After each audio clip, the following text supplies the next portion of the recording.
All right, we're ready for baseball as Josh Gear works to Ryan Theriot, and we are underway.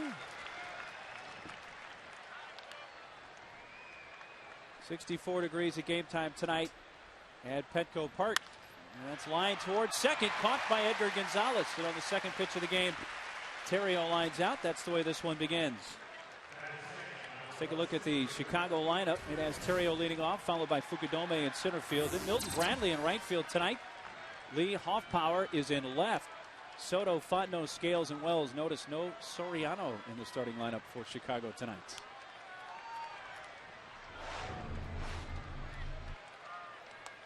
And a 7-16 start here tonight because some pregame festivities well worth the wait. Reminiscing about the 1984 season as we take a look at Josh Gear.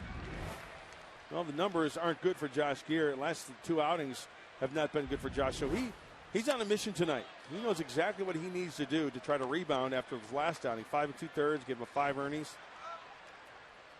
A couple of home runs. And 2 starts ago, 7 runs allowed in 3 innings at Houston.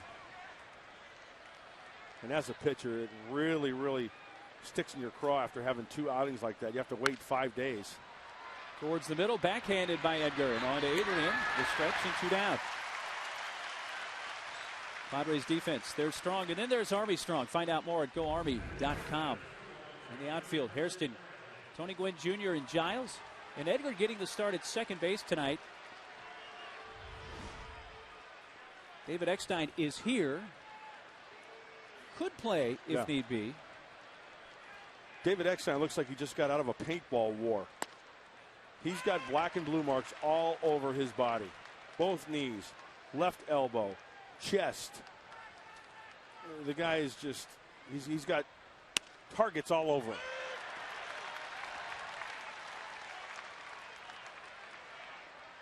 Two quick strikes on Milton Bradley.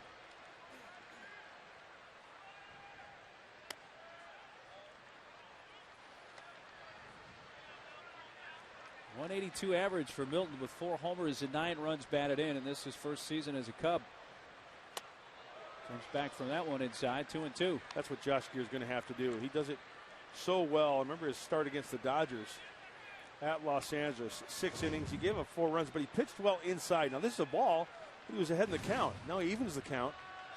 He's not afraid to go inside to the lefties or the righties. Bradley whacks one in the air, deep to right center field. Wind back. Pulls up in front of the track to make the catch. Gear sets down the Cubs in order. Nothing across. Padres coming up.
Tony Gwynn leads off the bottom of the first inning and tries to bunt and fouls it. That takes it to an 0-2 count.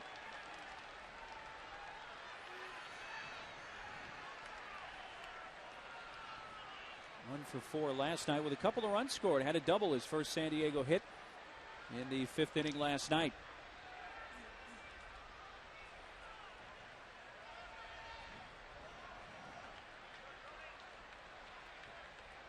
Randy Wells, the starting pitcher tonight for Chicago. Misses outside. Rich Harden originally slated in this spot, but yesterday he was placed on the 15-day disabled list with a mid-back strain.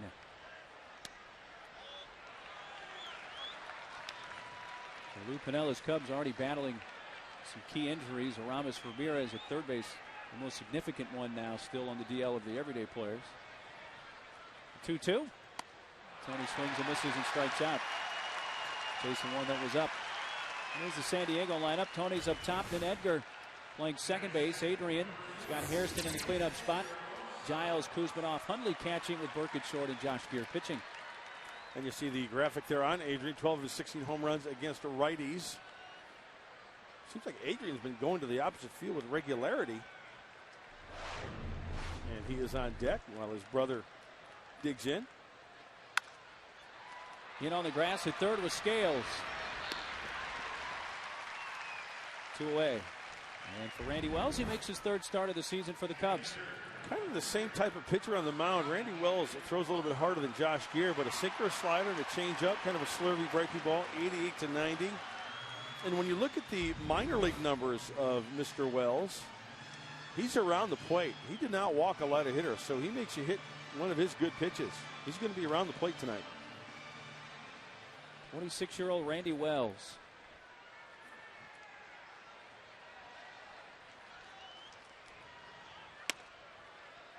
Strike one. Adrian's home run last night, number 16 on the year. So he and Raul Ibanez of the Phillies tied for the Major League lead.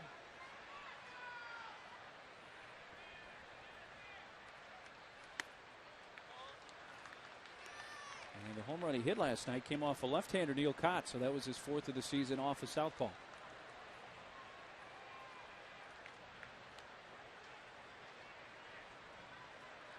The 1-1 to Adrian. That is low.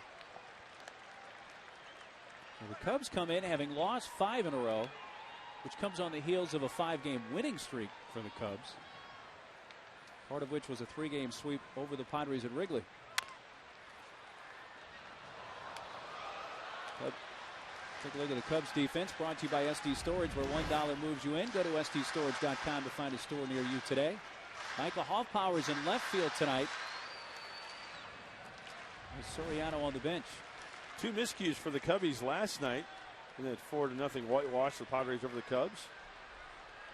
Well, the Cubs left 13 runners on base last night. You know, that's fine and dandy when you win. But when you don't have any points across the plate like last night, it's not good. And that's the way the Cub offense has been going lately. And the game ended with them leaving the bases loaded. Yeah.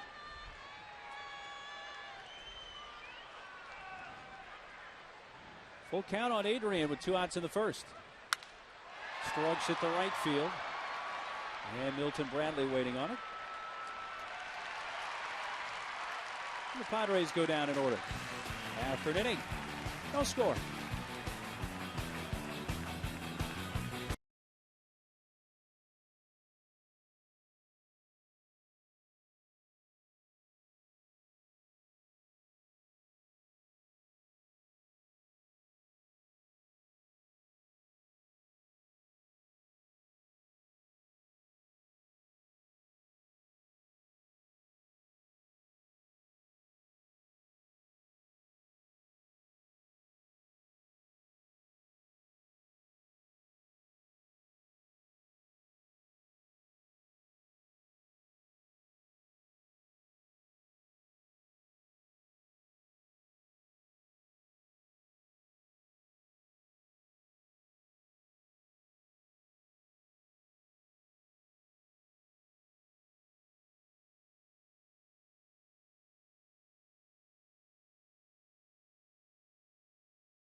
4, 5, and 6 for the Cubs in the second to face Josh Gear. And cleanup hitter Derek Lee swings at the first pitch, and Jackson in the air deep to left center field. Gwynn and Hairston back, and Tony leaping. It's out into the bullpen, a home run. Number 5 on the season for Derek Lee. 1-0 Chicago.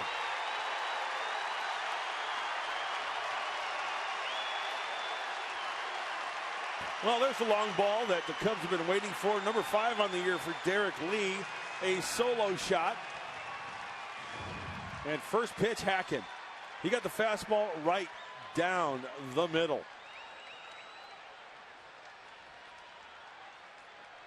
Big wingspan for Derek Lee. His 19th run batted into the season. So the Cubs, after being shut out last night, get on the board first tonight. Well, the Cubs have not been playing well, so they want to rally early. Ryan Dempster's behind that tomfoolery. Actually, you know what? That's pretty funny. Got the rally caps on still. Well, I'd heard that, you know, with the Cubs losing 5 in a row, it's the old rubber stamp talk from the manager. Just, you know, go out there and relax. Off power. Squirts it out to Burke. Out by a step at first. 1 gone. And it's easier said than done, but when you're struggling like that, you know, try to break it up a little bit, have a little fun. Why not put on the rally caps? That's Zambrano, Dempster. The rally cap's going. We got the shark fin. The shark fin working. Lou's not buying into it. Strike 1 to Soto. Night off last night for Giovanni Soto.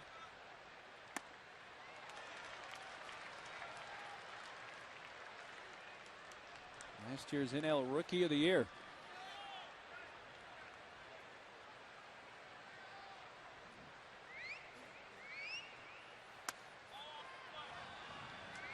Just off the outside corner.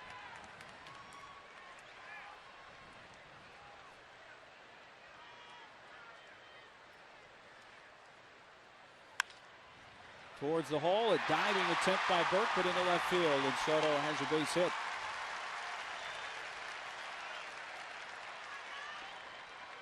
Come break the bank at Sequan Casino through June 15th for your share of $300,000 in cash.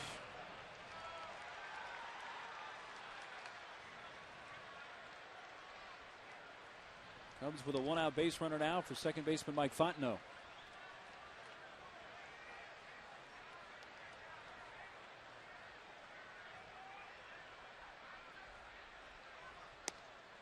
The first pitch strike.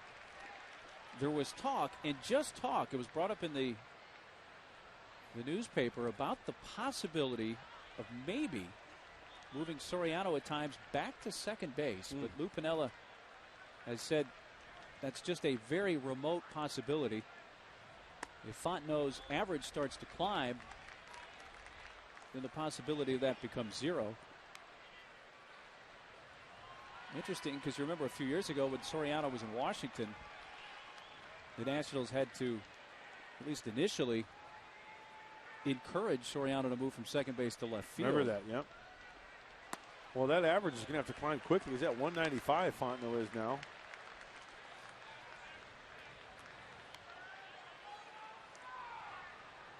Used last night as a pinch hitter, and he was retired 0 for 1.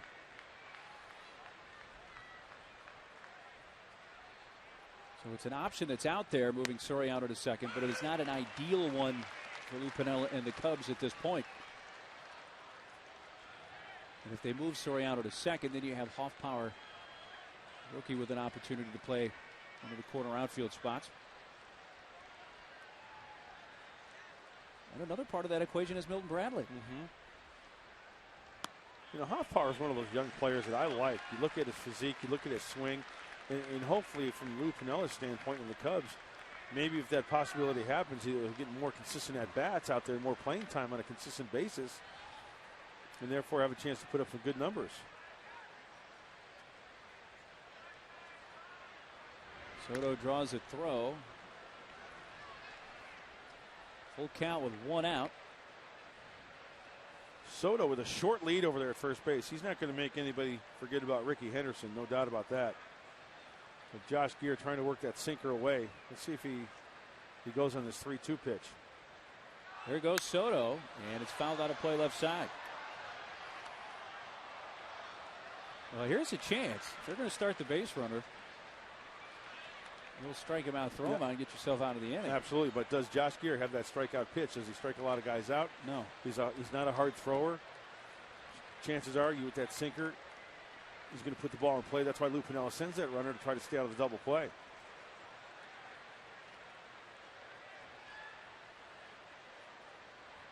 Oh, had him twitch a little bit. Leaning a bit, yeah.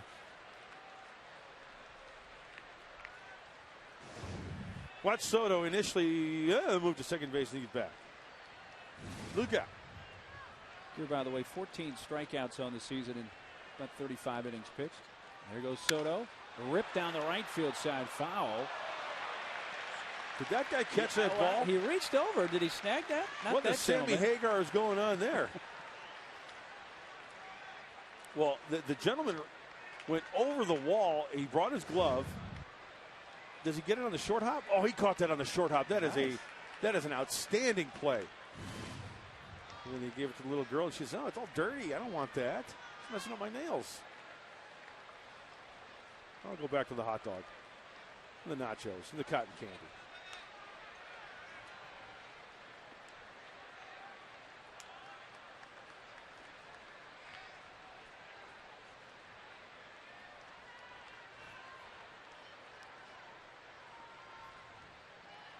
Soto on the run again, and that's lined to the right. A base hit. Soto will stop at second as Giles plays it back in. And Fontenot singles. The third hit of the inning.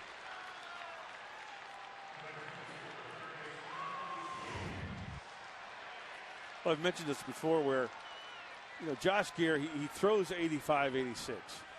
He throws the slider. He throws the changeup. A lot of guys will have comfortable at-bats against the right-hander. It doesn't mean he can't get him out. But if he runs the count full to 3-2, there's a pretty good chance that he's going to get a good pitch to hit, a fastball. And that was a pretty comfortable swing right there by Fontenot. He had a couple of comfortable swings on 3-2 before putting one in play.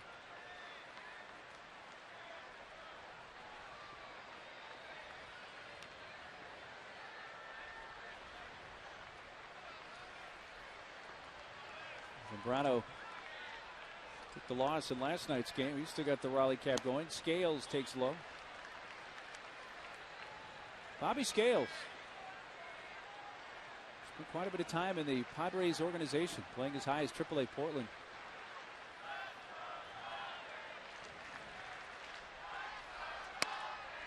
I asked Bobby before the game, I said, what's it like playing against your old organization? He said, hey, yeah, there's no animosity there at all. They gave me a chance to play professional baseball.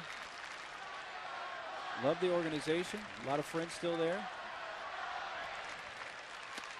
I've heard nothing but great things about Bobby Scales. I've never met the man, but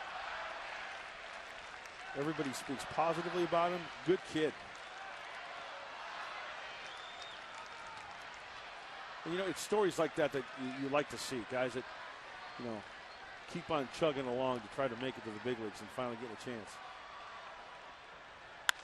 Scales to left field. Hairston angling, makes the grab, and the runners will hold.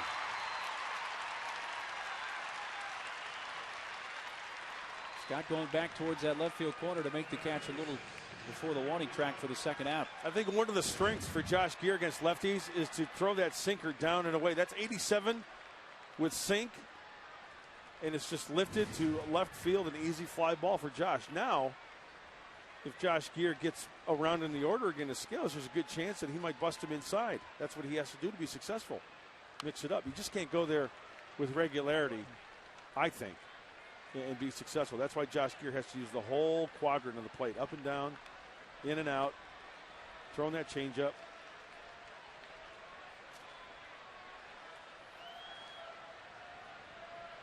Pitcher Randy Wells.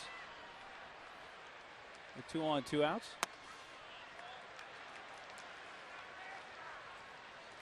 Wells 0 for 3 as a hitter this year with a couple of strikeouts.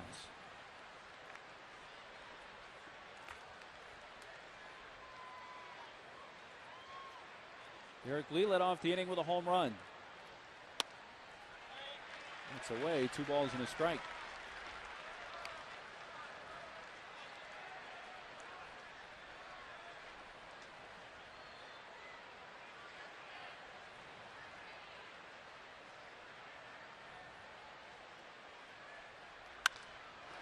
Towards right center field.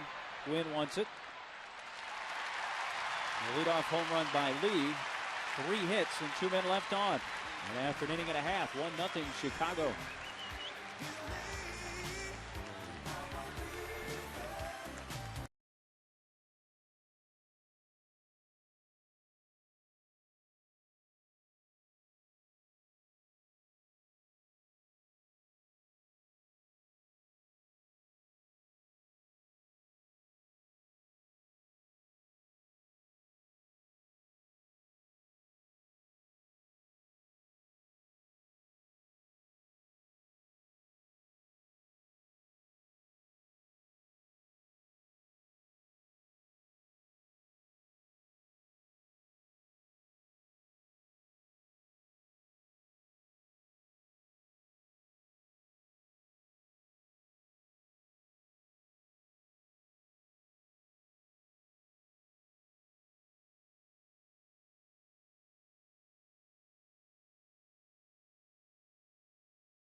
Friday fireworks. Enjoy a spectacular fireworks show following every Friday home game. Next month, Friday, June 5th. Stay after the game for Friday fireworks, presented by Padres Banking at Bank of America. Get your tickets early and save. 4, 5, and 6 batters for the Padres in the second, and leading off is left fielder Scott Hairston. 1-0 Cubs on a solo shot from Derek Lee.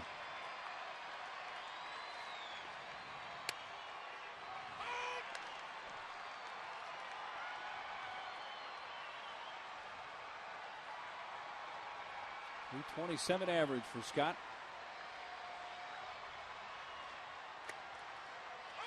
And he's in the hole quickly, 0-2. The 2 rookies going at it tonight. We have a rare game where both starting pitchers, neither team, has seen either pitcher. That's the second strikeout of the night for Randy Wells. So none of the hitters on either side have seen tonight's opposing pitcher. And this was a classic uno dos adios. Wells makes short work of Scott Hairston. Wells working quickly, and this rookie has yet to give up a run in the big leagues this year.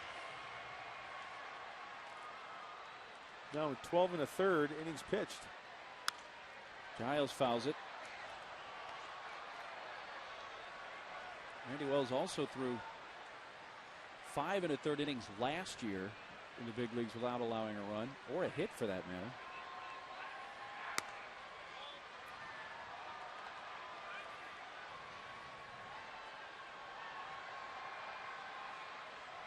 Ryan with a couple of RBIs last night. Looks at it low, 2 balls and a strike.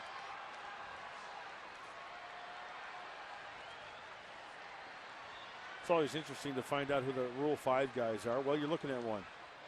Wells was selected by Toronto in the Major League Draft in 2007, but returned to the Cubs in 2008 this year, or last year rather. So a guy who's been back and forth. Yeah, actually made his Major League debut with Toronto last year. Made one appearance through one scoreless inning and then got returned to the Cubs. Threw 3 times at the end of last year for Chicago, totaling 4 1/3 innings without allowing a run or a hit.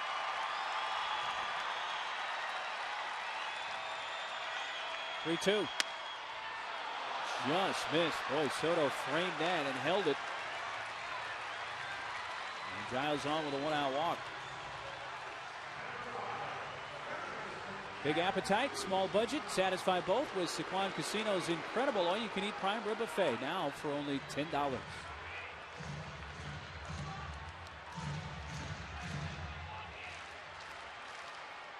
Base runner for Kevin Kuzminoff.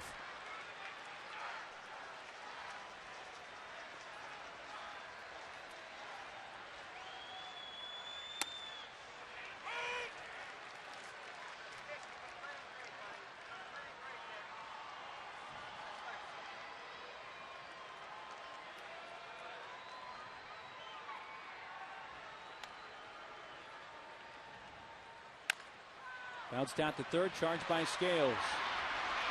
Out at second, out at first, double play. 5-4-3 ends the inning. Cubs turn their 31st double play and keep the 1-0 lead.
'84 is the theme tonight, so let's look at the National League East on this date in '84. And the Cubs had a 1.5 lead over the Phils, but a pretty tight race at that point. Granted, only not even 2 months in, but came down to the Cubs and Mets, didn't it?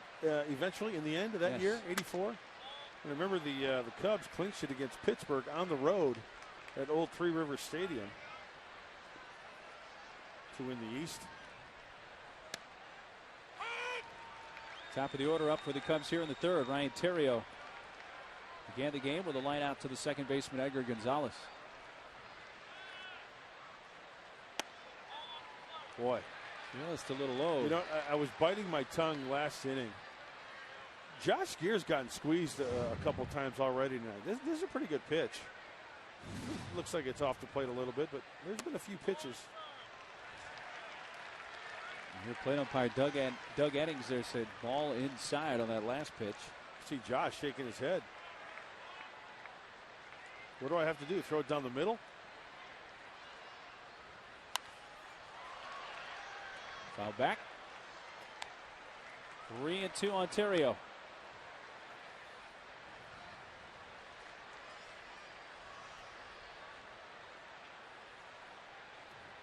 Bob Brenly, the color analyst for the Cubs, calls Theriot the Riot. If we break down his name, Theriot. Right center field.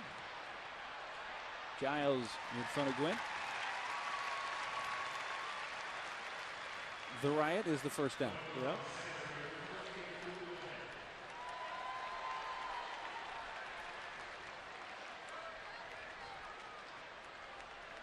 One away for Fukudome.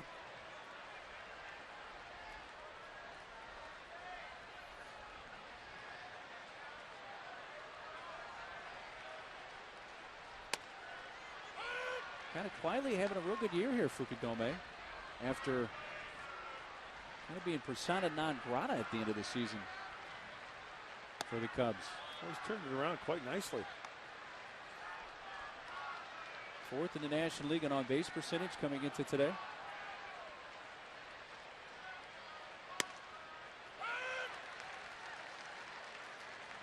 And Fukudome is really swinging well. He's using the whole field, especially left field. And as you take a look at the defense from up here, it's pretty much straight away. Yes, he did. Regier records his first strikeout, getting Fukudome. I've always thought when Fukudome is looking fastball, you see how he's going forward? He's anticipating fastball. Then he recognizes about halfway there off-speed pitch, and he can't hold up. I've always thought he's had the swing that is always geared fastball. It's almost like Ichiro. It looks like his swing is, but he keeps his hands back so well. His body could be way out in front, but watch where his hands are by his back hip pocket still. And then he can manipulate the bat in a way to hit the ball solidly. Bradley towards the middle. Edgar has time to plant and throw him out. Here has a 1-2-3 inning this time in the third. Bottom three coming up for the Pods.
Mexican restaurants and their new location, Lolita's at the Park, just across from Petco. By MTS, save gas, save money. Ride MTS to Petco Park. For more information, log on to www.sdmts.com. And by Ron Baker Chevrolet, your home for the Silverado Superstore.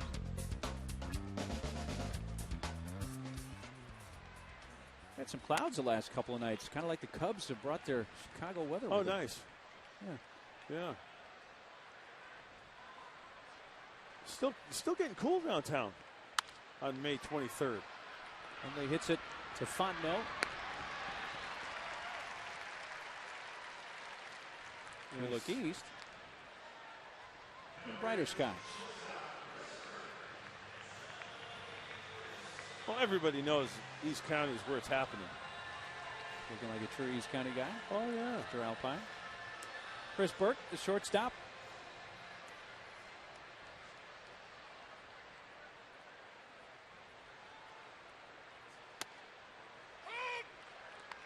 Reynolds gets ahead, strike one.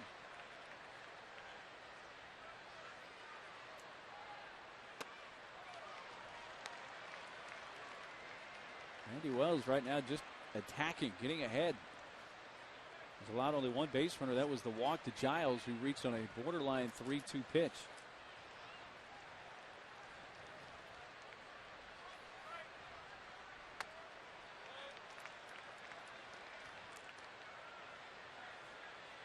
Wells has got some size. 6'3", 230 pounds. You can see Soto wanted that one down. I've never seen Wells pitch. This is the first time, and I've never seen his stuff. Just heard about him, but I can tell that he's got a pretty good idea what he wants to do out there. He's just not a thrower. Like that fastball there. He realized, I've got to get it inside. He buries it inside, fouls it back, but breaking balls away. He's just not seeing fingers put down by Soto and throwing the ball as hard as he can. He's got a pretty good idea what he's doing.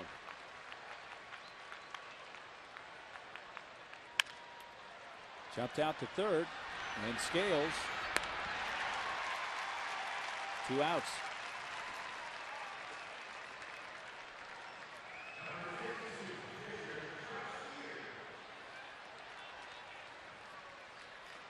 Oh, we've got a pin collector here. That hat's got to weigh about 12 pounds.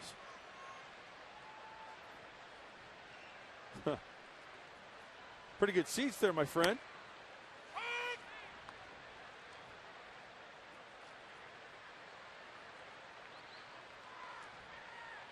Two for 9 with an RBI on the year for Gear.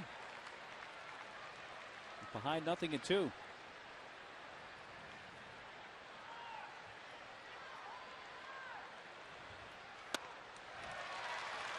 Third strikeout for Wells. He's faced the minimum 9 through 3 innings.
And the question, who was the winning pitcher in Game 5 in the 1984 National League Championship Series? We'll have the answer for you in just a bit. I know somebody who could answer that just like that is our first of the quartet of guests we're going to have. Kurt Babakwas here.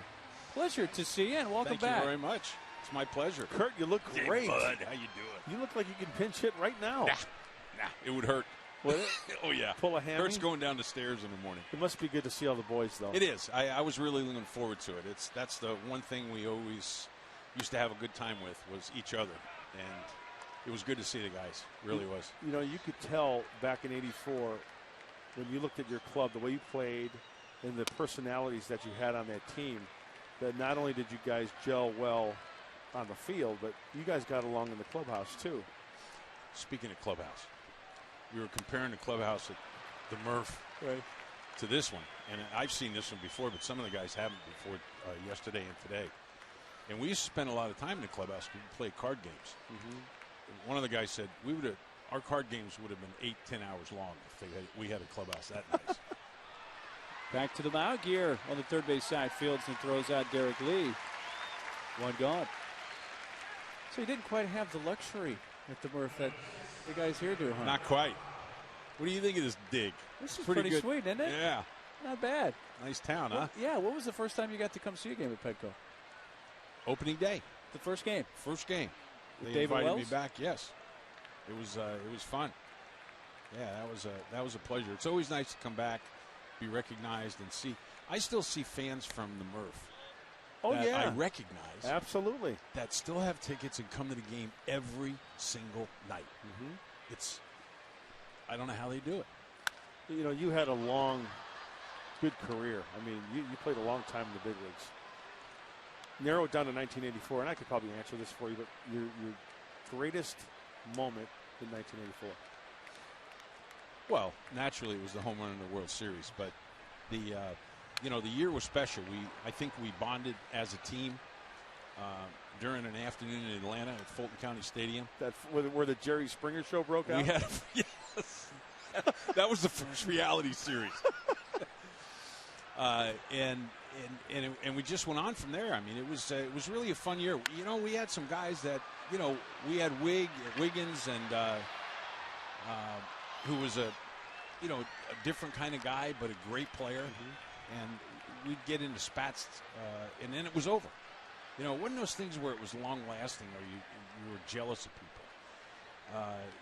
And it just seems to me from the outside looking into the game's not like that too much anymore, and it's unfortunate. Hey, Kurt, explain that afternoon at Fulton County Stadium when you guys had a couple of scrums, right, with the Braves?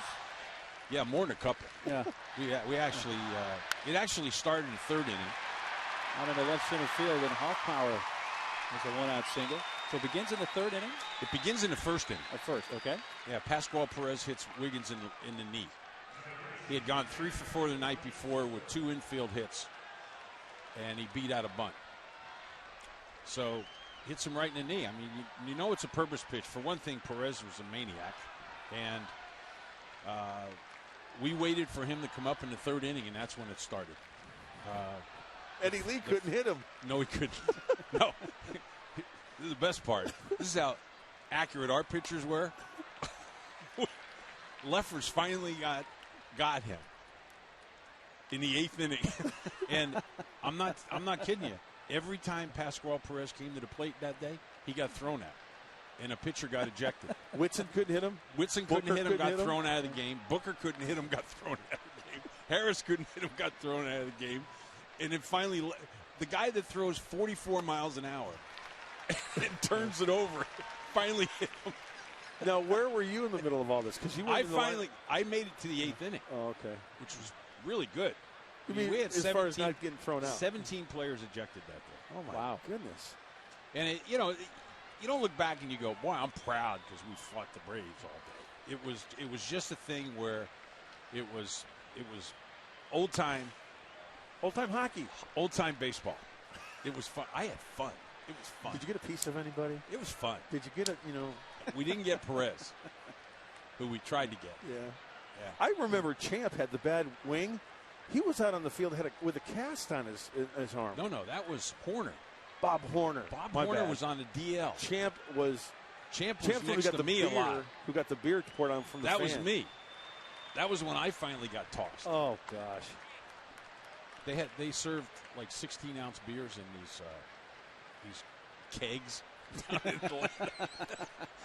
Some guy nails me with one coming off the field the last fight we had. We finally got Perez. Everybody goes, okay, everything's good. They change pitchers. Donnie Moore comes into the game. Nettles comes to the plate, or he's on the on-deck circle. He comes walking back to the dugout, and he goes, you better get ready. I go, what do you mean? He goes, I nailed Donnie Moore in one of the fights. Oh, sure enough, he hits him right in the back. Oh. Here we go again. It was great. And then from then on, everybody just kind of, hey, we're a team. We got to stick up for one another. It really was. It was a fun time.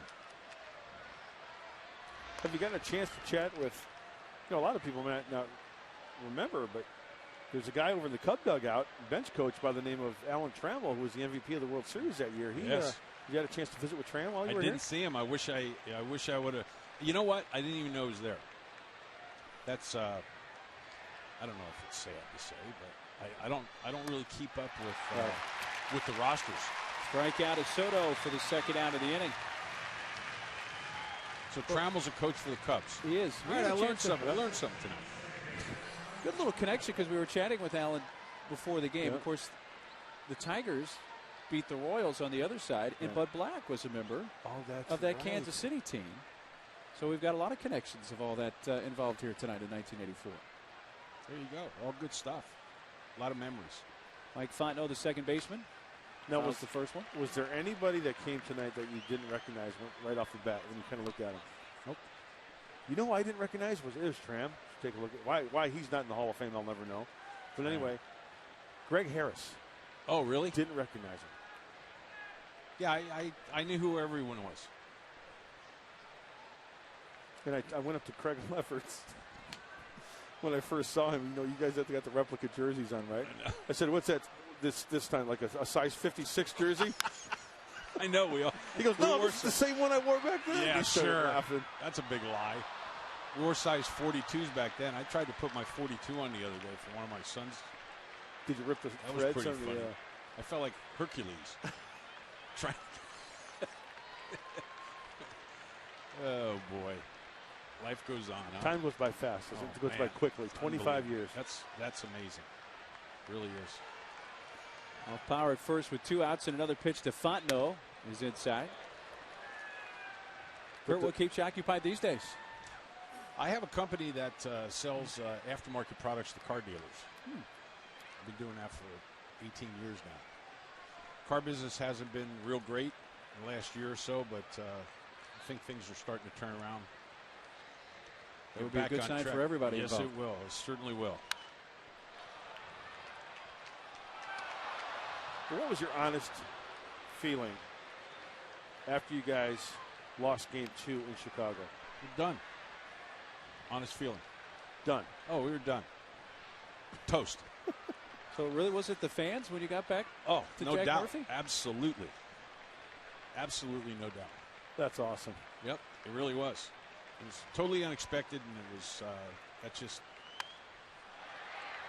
sent the adrenaline pumping.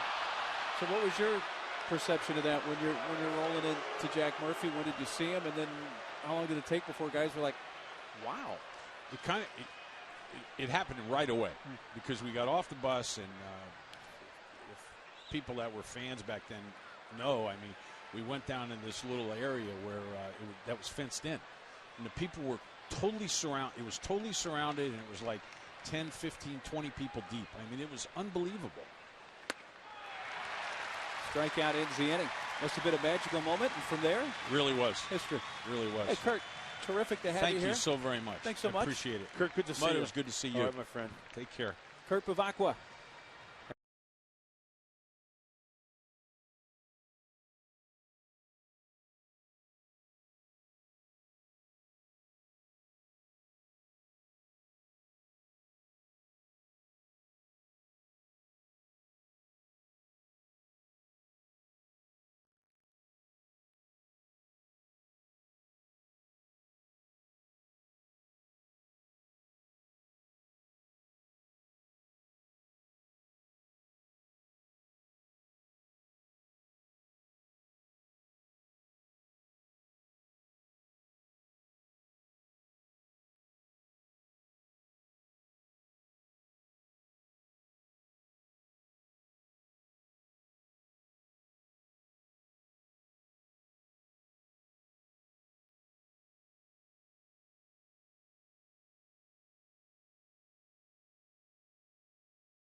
Top of the order up for the Padres at the bottom of the fourth. 1-0 Cubs on a Derek Lee home run in the second.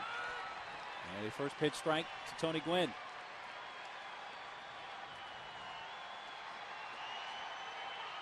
Only a strikeout victim in the first. Randy Wells misses high. Gwynn, then the two Gonzaleses. Edgar and Adrian two up.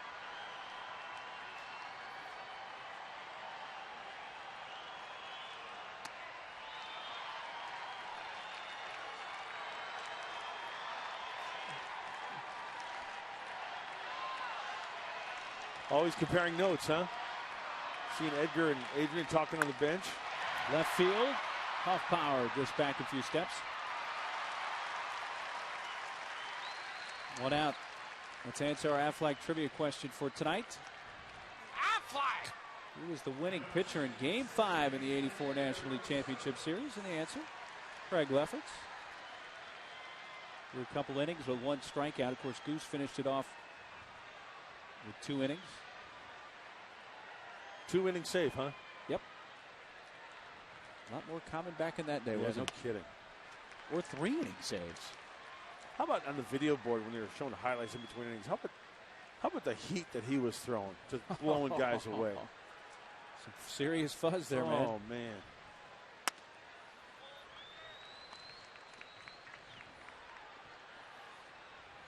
Edgar 0 for 1 with a ground out to third. Scales creeping in a bit at third.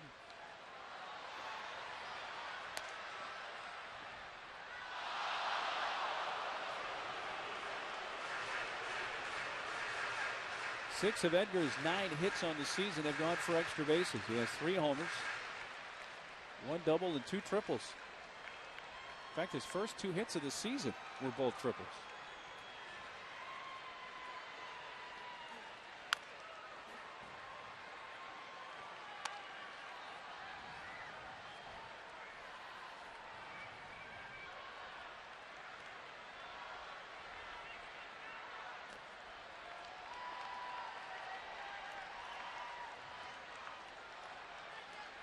One and 2 on Edgar. 1 out, bases empty in the San Diego fourth.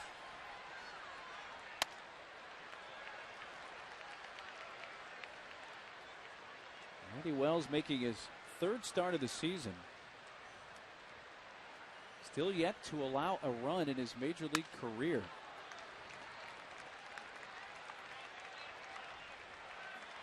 Coming up on 20 innings pitched in the big leagues now for Wells.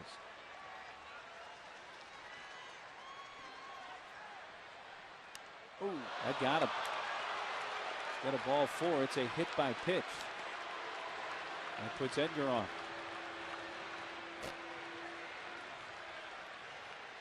Well, Game 5 of the NLCS. Jack Murphy, Goose. Closed it out, and Jerry Coleman had the call. The Padres need 1 out for the flag. The 1-1 pitch. A 1-hopper to Nettles, to Wiggins, and the Padres have the National League pennant. Oh, doctor, you can hang a star on that, baby. Sure can. Not only did Goose have the serious heat that day, but he got in the kitchen of Jody Davis on that last pitch to get that grounder to third. Pretty good infield that year, too, huh? Excellent. Garvey, Wiggins, Templeton, Nettles.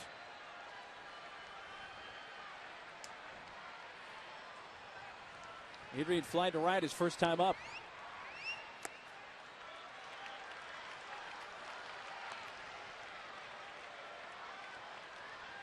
Padres without a hit in this game. And not only is it remarkable about Randy Wells, he's not allowed a run yet in his big league career, but in nearly 20 innings pitched in the big leagues, has only allowed 9 hits.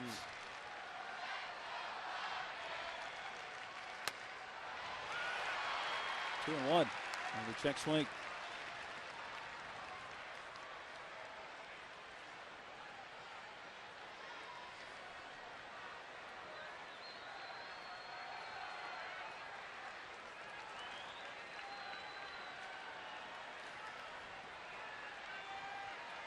run on base with 1 out. A 2-1 pitch.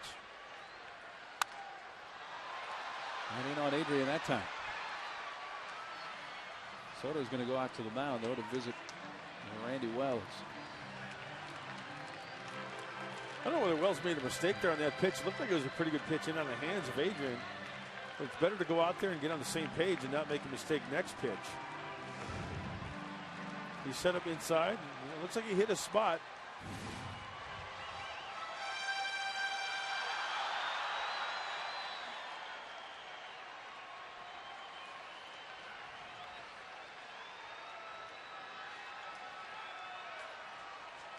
Want to work inside again, the 2-2. Just missed off that inside corner. But once again, Wells hitting his location. He's at his command, no doubt about it.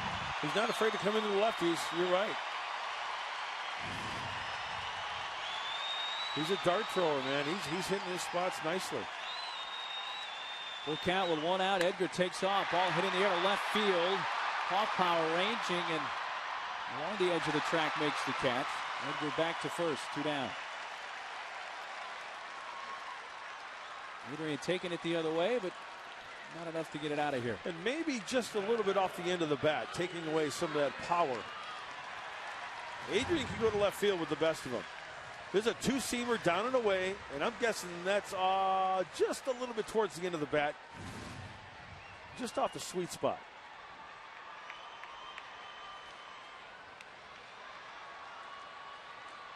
I got a little Ben Sheets and Randy Wells look-alike.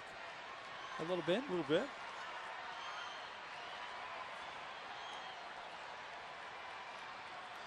He's got Hairston 0 for 1. And Edgar drawing a throw. 2-run shot would be nice here. 5 over the fence so far this season for Hairston.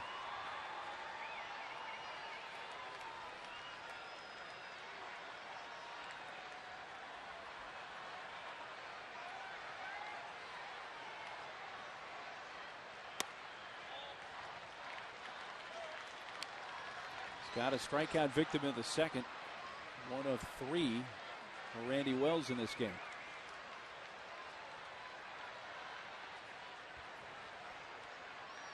Only 2 San Diego base runners so far. Giles walked in the second but was erased in a double play. And Edgar, hit by pitch, is on here with 2 down.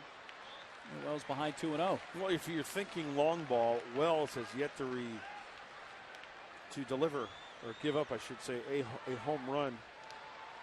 Now in 14 innings and 2/3.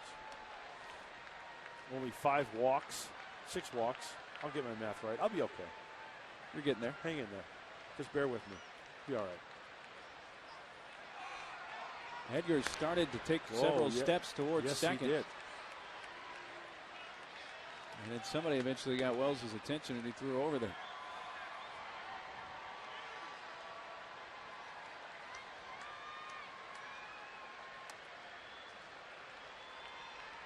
Edgar 0 for 1 and steal attempts on the season.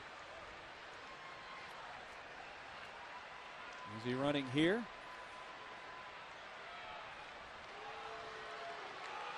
Wells would like to know as well.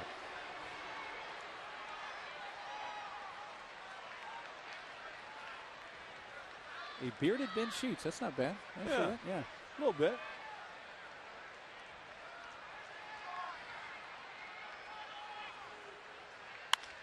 Ripped down the left field side. Will it stay fair? No.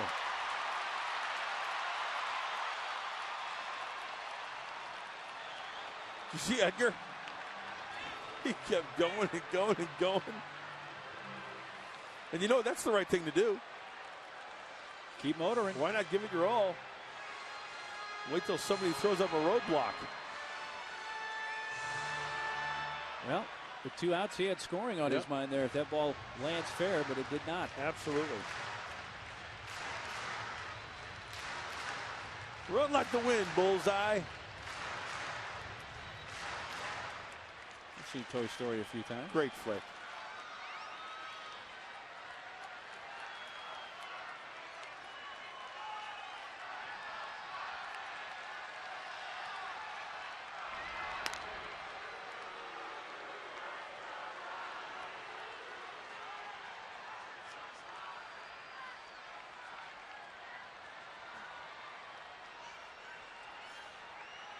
Well, let's peek in and see what Soto's going to put down. 2-1 changeup, if that is in fact the changeup sign.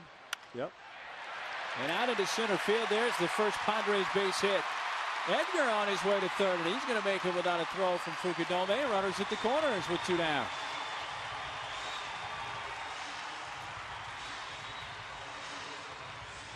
Hairston singles. Changeup, and you know that ball did not scoot out to center field.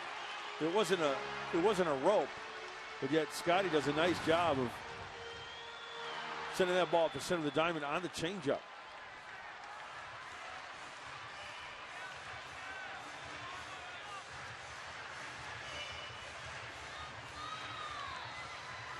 It sends up Giles.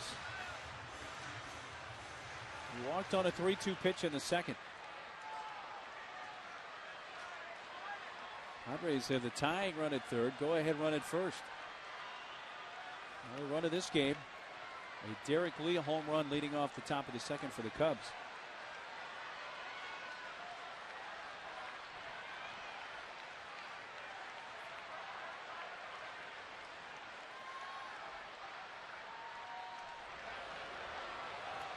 Houston back standing. It's going to be the 5th or 6th throw over to third base. Be careful for the fake to third, throw to first.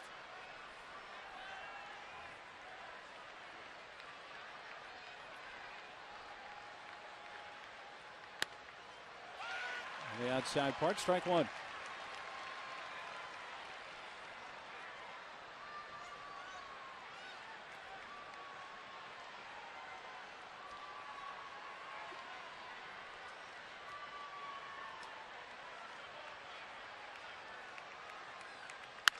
Line down the left field side, fair into the corner.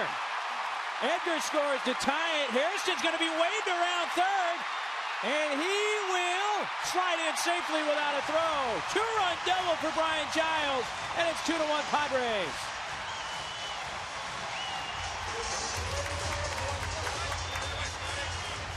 Really taking it the other way down the line, and chasing it too.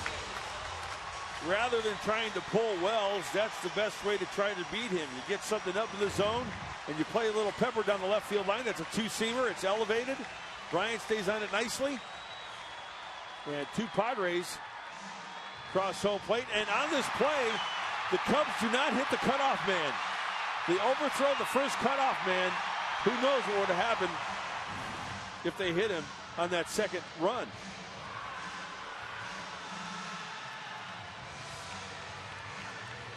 Randy Wells allows his first major league runs. His scoreless streak ends at 19 2/3 innings to begin his big league career. Jimmy Lefebvre coaching things up there in the dugout. That's the one thing you have to do with sinker ball is make them get the ball up and don't try to pull them.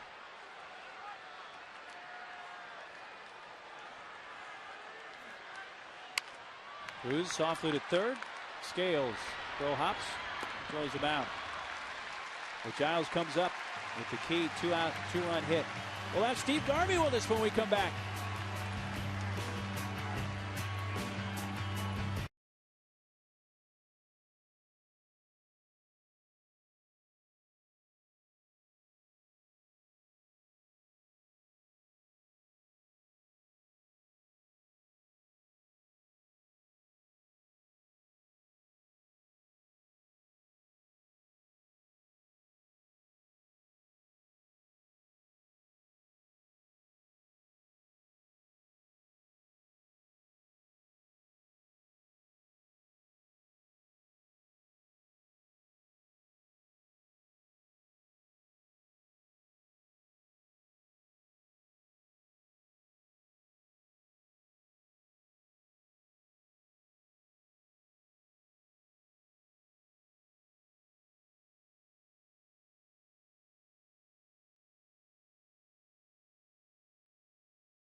Big game recap brought to you by Murray Lamper Construction. Need more space, quality, integrity, and value? There's only one company to call, Murray Lamper Construction.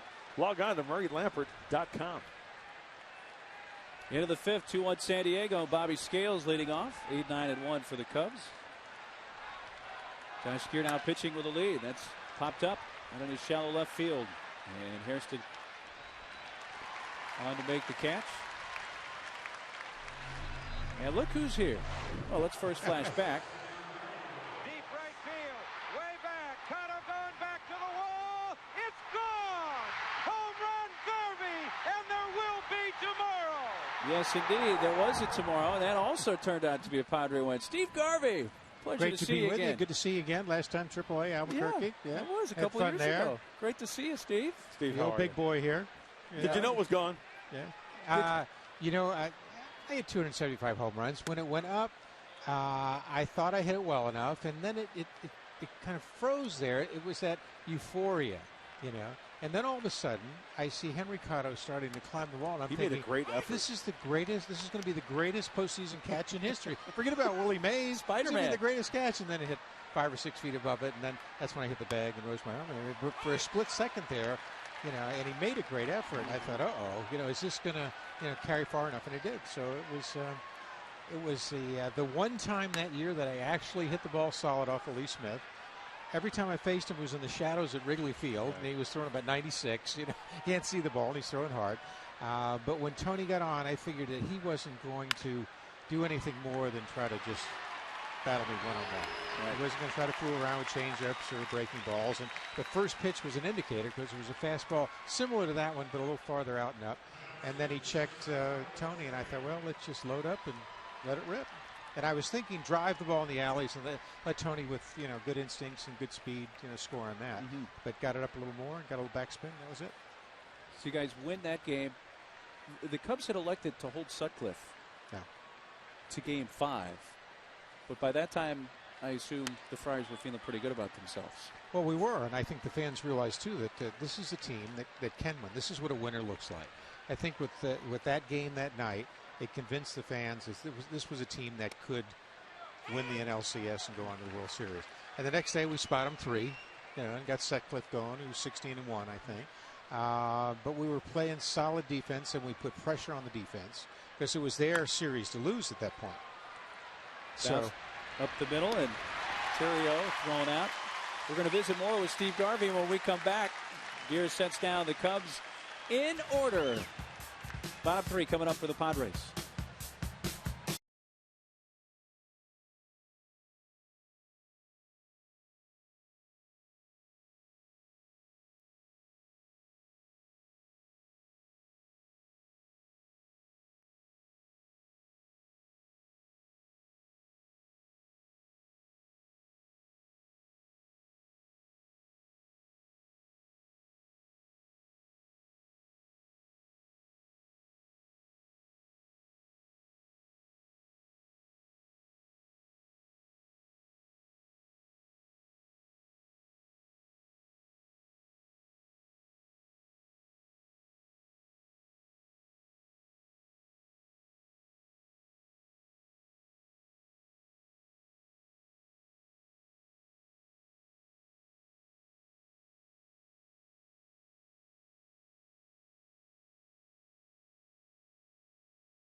I think.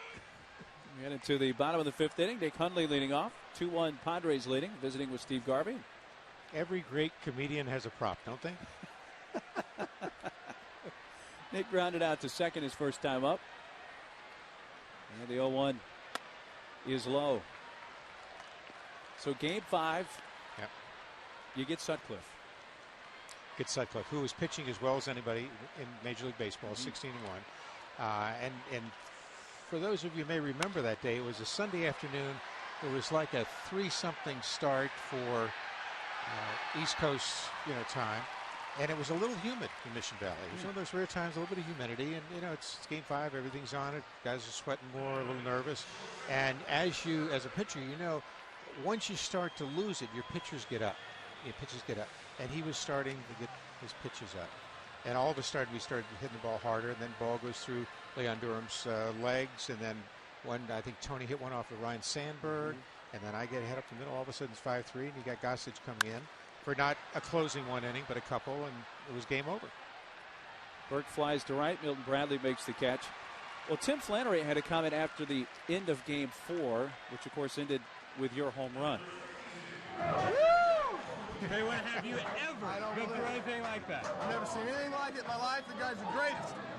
He's the best gamer I've ever played with. I've heard about it when it gets time to get down to a game situation. The guy's the best I've ever seen. And he gave me a kiss on the lips, too. And that's what you do as teammates in those situations. And Bradley makes the catch to end the inning. Steve, a pleasure. Thanks for sharing your memories with us. It was too short, as they say. Steve, always good to see you. Yeah, the last guy got about 15 minutes, that Bavacqua guy.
Hey, kids, be at Petco Park when your Padres battle the Cubs tomorrow, May 24th at 1:05. All kids 14 and younger receive a Padres batting helmet presented by U.S. Bank and can run the bases after the game. Visit Padres.com for your tickets today.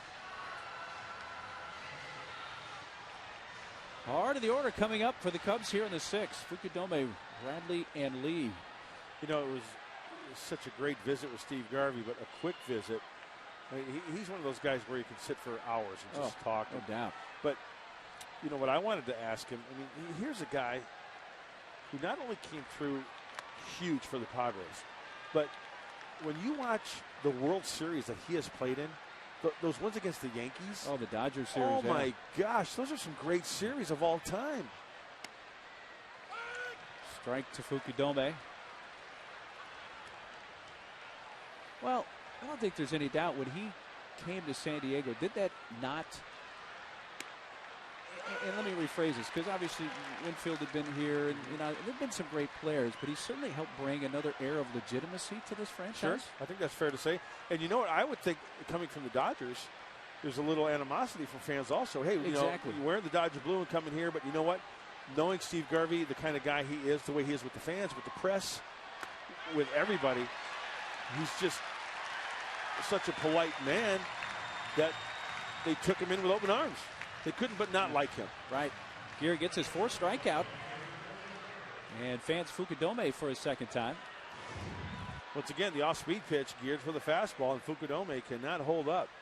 Oh, if he hits it, it's a double.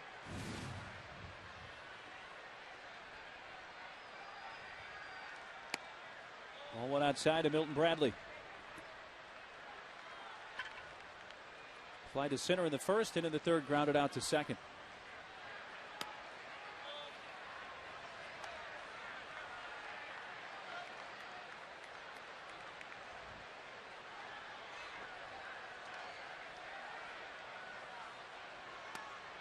Three and nothing. Derek Lee waiting on deck.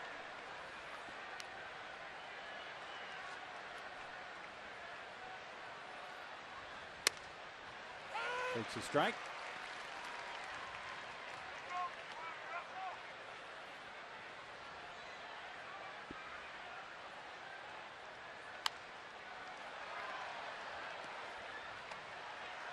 All 4 of Bradley's home runs this year have come from this side of the plate, left-handed.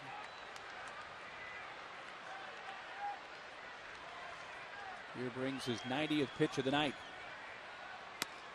Strike 3 on the outside corner near the high edge. And Bradley, who had discarded the bat thinking strike 3, not happy with plate umpire Doug Eddings. Milton gave him a bit of an argument walking away, but then kept it shut. Well, you know, that's a questionable call, but too close to take, 3-2. And Milton didn't like it. And, you know, credit Josh Gear for fighting back, battling back to get Bradley after being behind 3-0. Actually, I think Milton composed himself pretty well there. Coming back. And he takes a strike 0-2. Josh Gear has found the groove. Yes, he has. 7 in a row at this point. 13 of the last 14. Charged by Burt. They make it 14-15. And 8 in a row retired by Gear. The top of the order comes up for San Diego.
Tickets or other great prizes. Hawaiian Airlines, America's #1 airline for quality and performance. Into the bottom of the 6th. Top of the order up, 2-1 San Diego. Wynn leading off, then Edgar and Adrian. Tony is struck out in line to left, and he's in the hole 0-2.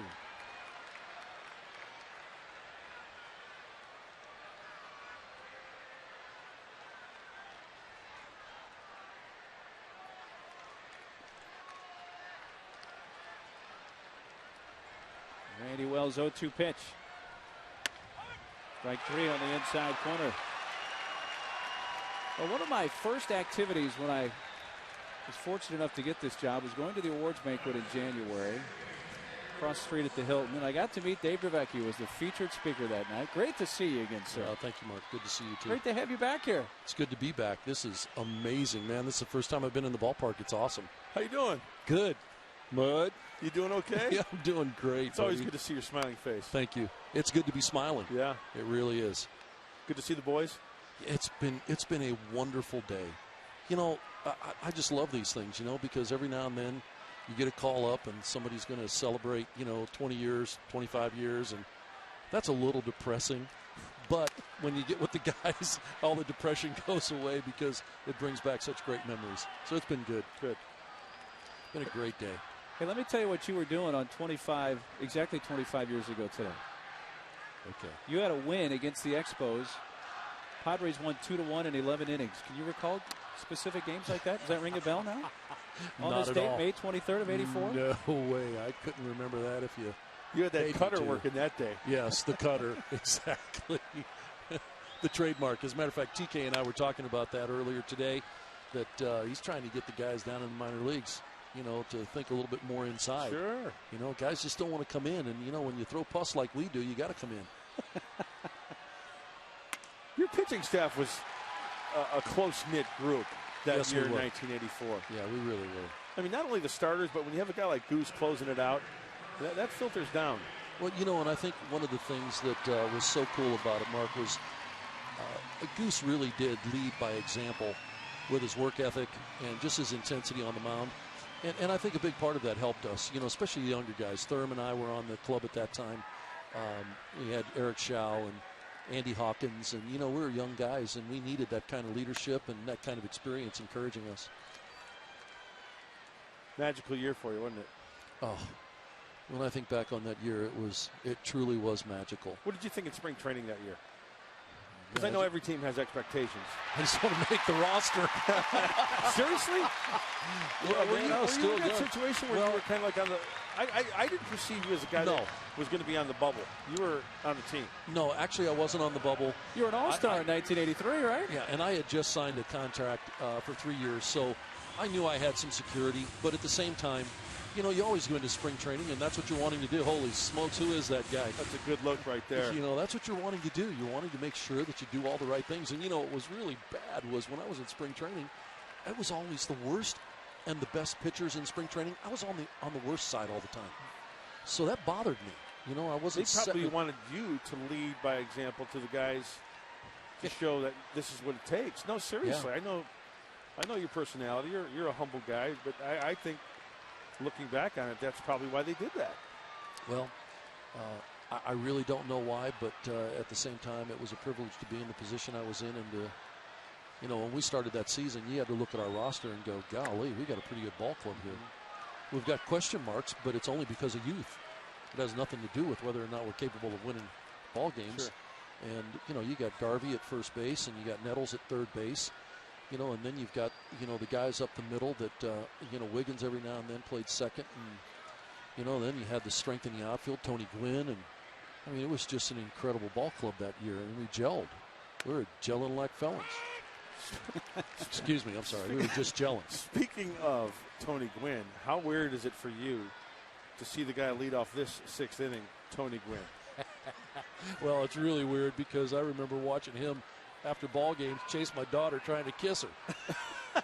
So, when I see him out there in a uniform now, as a matter of fact, my daughter said, if you get a chance to see him, tell him I said hello. Because he used to chase her around all the time, and they used to have a lot of fun when the kids were in the, the waiting room waiting for us. And I think it's so cool that Tony Gwynn Jr. is here. Yeah, it's great for the city. It's great for his dad. It's great for the organization. I just really hope he does well. I'd love to see him succeed. Hairston backs out of the box with a 2-ball, 2-strike count. So you're living in Colorado, correct? Yes, we live in South Denver, and we are loving every minute of it. It's a dry climate and 300 days of sunshine, so there's just a lot to do there. And family is there, so both kids. Still have your ministry going? Yeah, the ministry is still going, Outreach of Hope, and we work with about 1,000 families a year that get resources from us at no cost. And it's a way in which we can encourage them in the same way that we were encouraged when we went through that tough stuff. And good for you. So that's been really good. And I've got a grandbaby now, Jude Blair. Wow. Yeah, he's 8 months old. Grandpa Dave. Oh, man. Buddy, you talk about, that's the best thing since I don't know what, but it's just awesome. A hit, a man left on. Grandpa Dave, thanks so much for stopping by. It was my pleasure. I really enjoyed this guy. Dave, great to see you guys. Thank you. All right.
Hey, Padres fans, are you looking for a great deal with Coca-Cola Value Weekends? You can get an upper reserve ticket, a hot dog, and a Coke, all for only $12 for any Friday through Sunday regular season home game.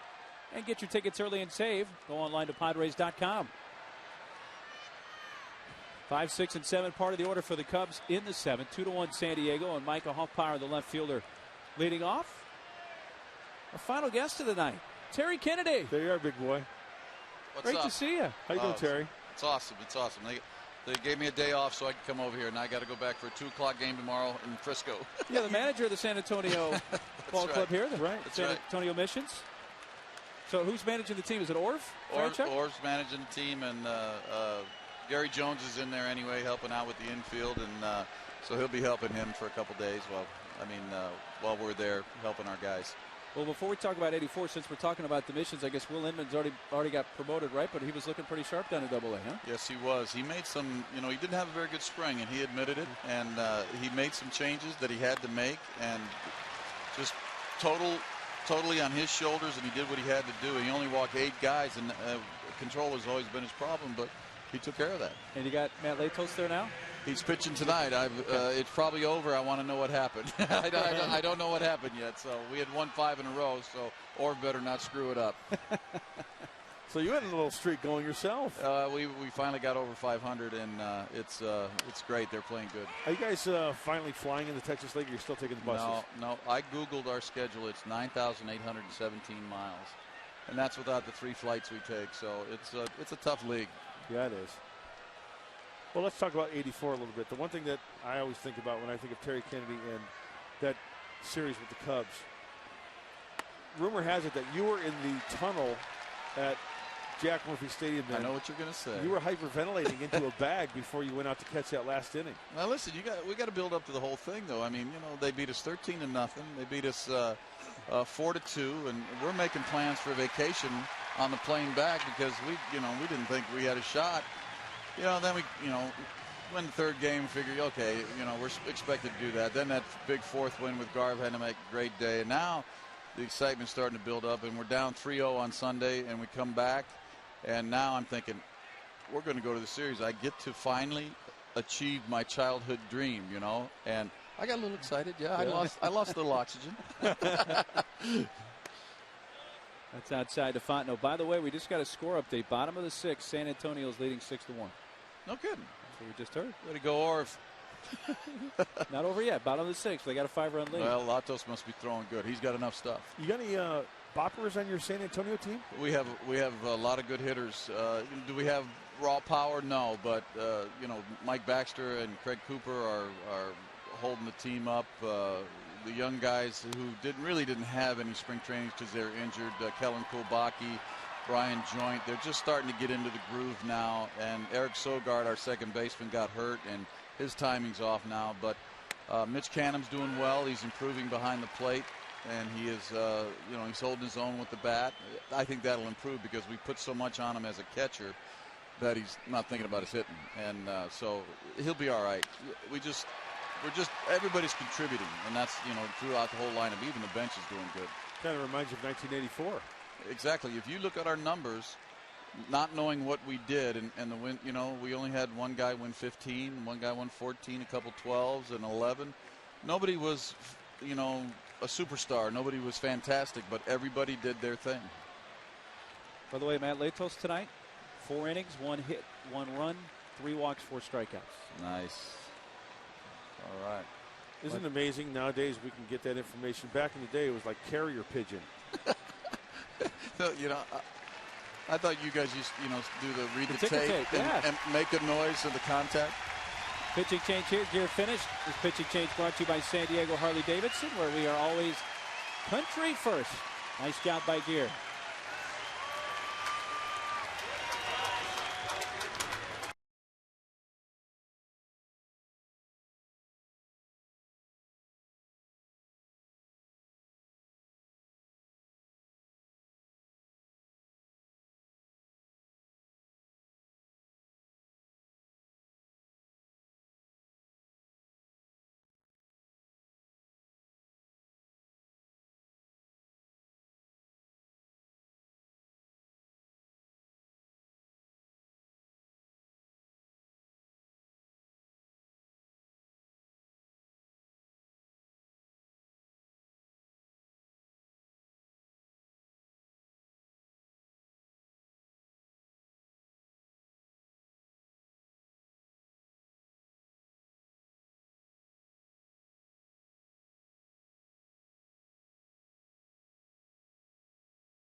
And into the game for the Padres is Greg Burke. You know what? I'm going to give Terry Kennedy the opportunity to give us a little scouting report on Greg Burke because he knows all about him. Burke was with us last year in San Antonio. Started as a setup guy, ended up being our closer, and I don't know if he led the league. He was pretty close. But here's a story about a guy that was a non-drafted free agent that made himself what he is. He got stronger every year. He got faster every year, and his command. I'm really proud of him, and he should be proud of himself because that's what baseball's about. What Berkey's done. Yeah, he's got one heck of a sinker. Yep. He's got great concentration. He knows the game, and he's a plus for us up here in the show. 23 saves for Burke last year, which finished 3rd in the Texas League. I'm sorry, Mark, go ahead. He takes over on the mound here. We talked about in the break how much you love managing. I mean, you love to play, obviously. And you mentioned how managing is the next best thing. You know, it's just like catching. I mean, I don't have to squat, which is a beautiful thing. I can still squat, I just can't get up. But you know, it's the same kind of mental process of going pitch by pitch, and I'm watching the defense, I'm moving them. Problem is, I got to play both sides. I have to play offense and defense, so I'm a little more tired than I was when I was a catcher. Which I guess is why there's so many catchers who are managers. Right. There. Catchers and middle infielders, I believe, make the best guys because they're involved in all the fundamentals, all the bunt plays, all the cuts and relays. The catcher is, I think you see that because they deal with pitchers all the time, so that they know they can recognize things that other guys can't. Well, everybody knows the pitcher's the most smartest person on the field, right? They are the best non-athletes I've met.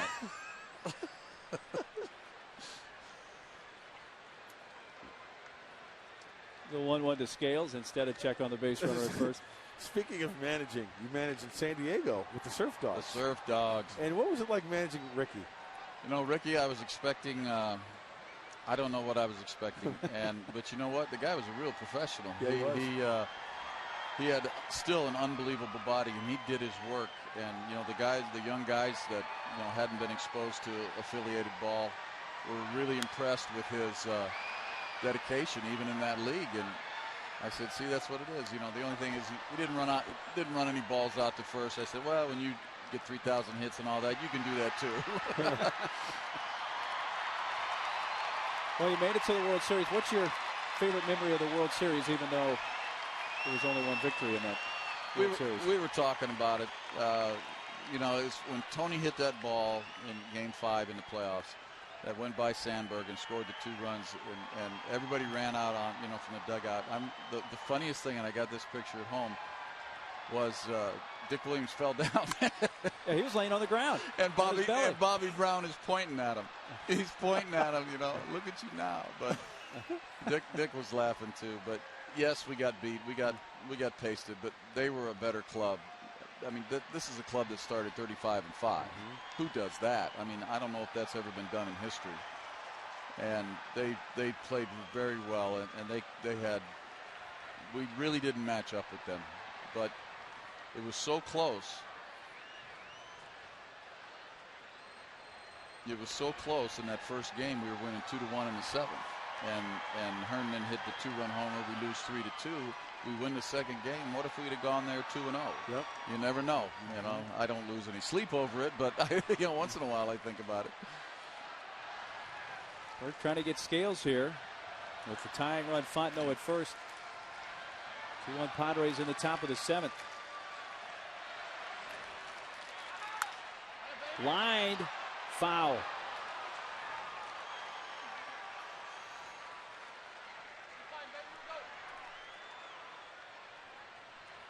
You guys have been busy signing some autographs today, I bet. I think we That have looks it. like a record. Is that an album? Yeah, that is. What's an album these days? Collector's edition. Oh, that's right. Yeah, I remember signing that.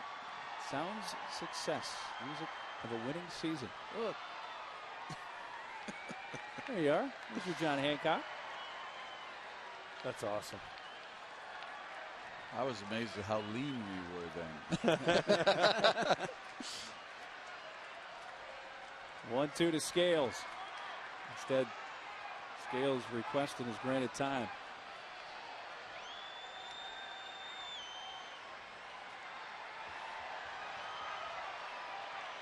So the Missions are home or at Frisco right now? We're at Frisco, which is the Rangers AA.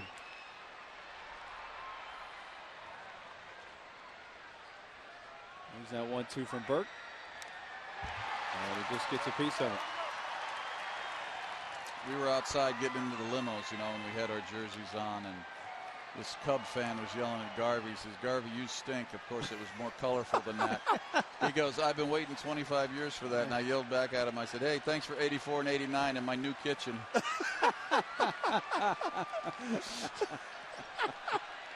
to give it back to him. Atta baby. Oh, that's great. I got 2. I got 84 and 89 when we beat the Cubs when I was with the Giants. That's right. Tim Flannery always tells a story about, he wasn't a big name player, and he helped the team, but an important player in for certain us, ways, right? But his point was when he went to go cash his playoff check, The guy at the bank didn't ask him what his batting average was. That's right. He got a full share. Well, Tim obviously was here just a couple of nights ago when the Giants were here. And Lee Smith was actually here. Lee Arthur, yeah. As well with the Giants. How's he not in the Hall of Fame? I know. We talked about that. Him, Ron Santo, those two guys, since they're both in the house, they should be in the Hall of Fame. Scales battling Burke here with a 1-ball, 2-strike count.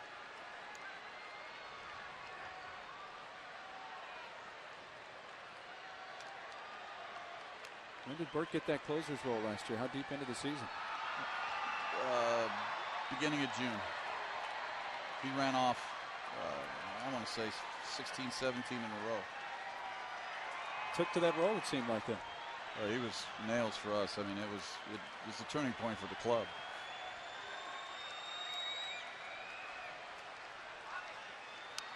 Runner takes off, and that's fouled back.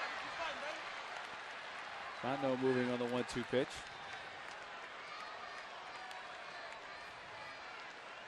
Burke on in relief of Josh Gear, who went 6 2/3 innings. Gear strikes out a career-high 7, even though he did not record his first strikeout until 2 outs in the 3rd inning. Terry, since you're manager now, you played for a lot of different managers. Who was inspirational when you were playing that you now kind of take into the dugout when you work the scorecard? All of them. Dick, Roger. Whitey Herzog. Yeah. Whitey was the best manager I played for, but Dick had a great influence because I played for him the longest. Roger was a great people person. And, you know, that's so important now. It's almost like the psychology might be the most important thing ever.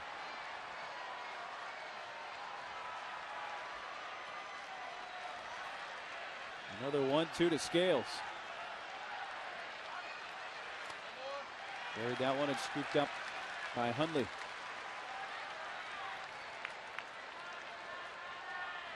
But playing for Dick beat into me how important the fundamentals were in getting that guy over and building those runs. You know, you get that guy over 4 times a game, you're going to score 3 times, and all of a sudden now the game's 6-3 instead of being 4-3. And you know, that was, I saw the importance of that. Fontenot diving back in. You're a manager, but you still get to obviously teach the hitting side. You like that part of it as well? Yeah, Orv's pretty good about that. I just can't resist it. It's always been part of my thing, but I'd leave it alone sometimes. I got too much to do. Fontenot takes off, line left field. Hairston makes the grab to win the inning. TK, great to see you, man. We appreciate you stopping in. Thanks for having me. Terry, good to see you. All right, man. Beautiful. It is.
Lead over the Cubs with Giles, Coos, and Hundley coming up. We couldn't resist. Had to get lefty in, huh? Oh, is this so much fun? I got to tell you. Craig Lefferts in the house. How's it going? Game 5 and Game 4. Game 4 and 5. Yeah. Of the NLCS against the Cubs. Against the Cubs. I am the ex-Cub factor. That's right. You were a Cub, and then you got traded to the Padres. Was that the Carmelo deal? Yeah, Carmelo and I were traded after the *83 season to San Diego to start '84. And then who went? Was it Scott Sanderson? Was a Cub briefly? Scott Sanderson. Was a Padre? It was. Well, there was a three-way trade. It was right. Gary Lucas. Gary Lucas went to the Cubs, and then they sent him to Montreal. Montreal sent Scott Sanderson in. Okay. And so that was a three-way trade. And it was a beautiful trade. Oh, what you think? Well, it was good for everybody, but better for us because we won.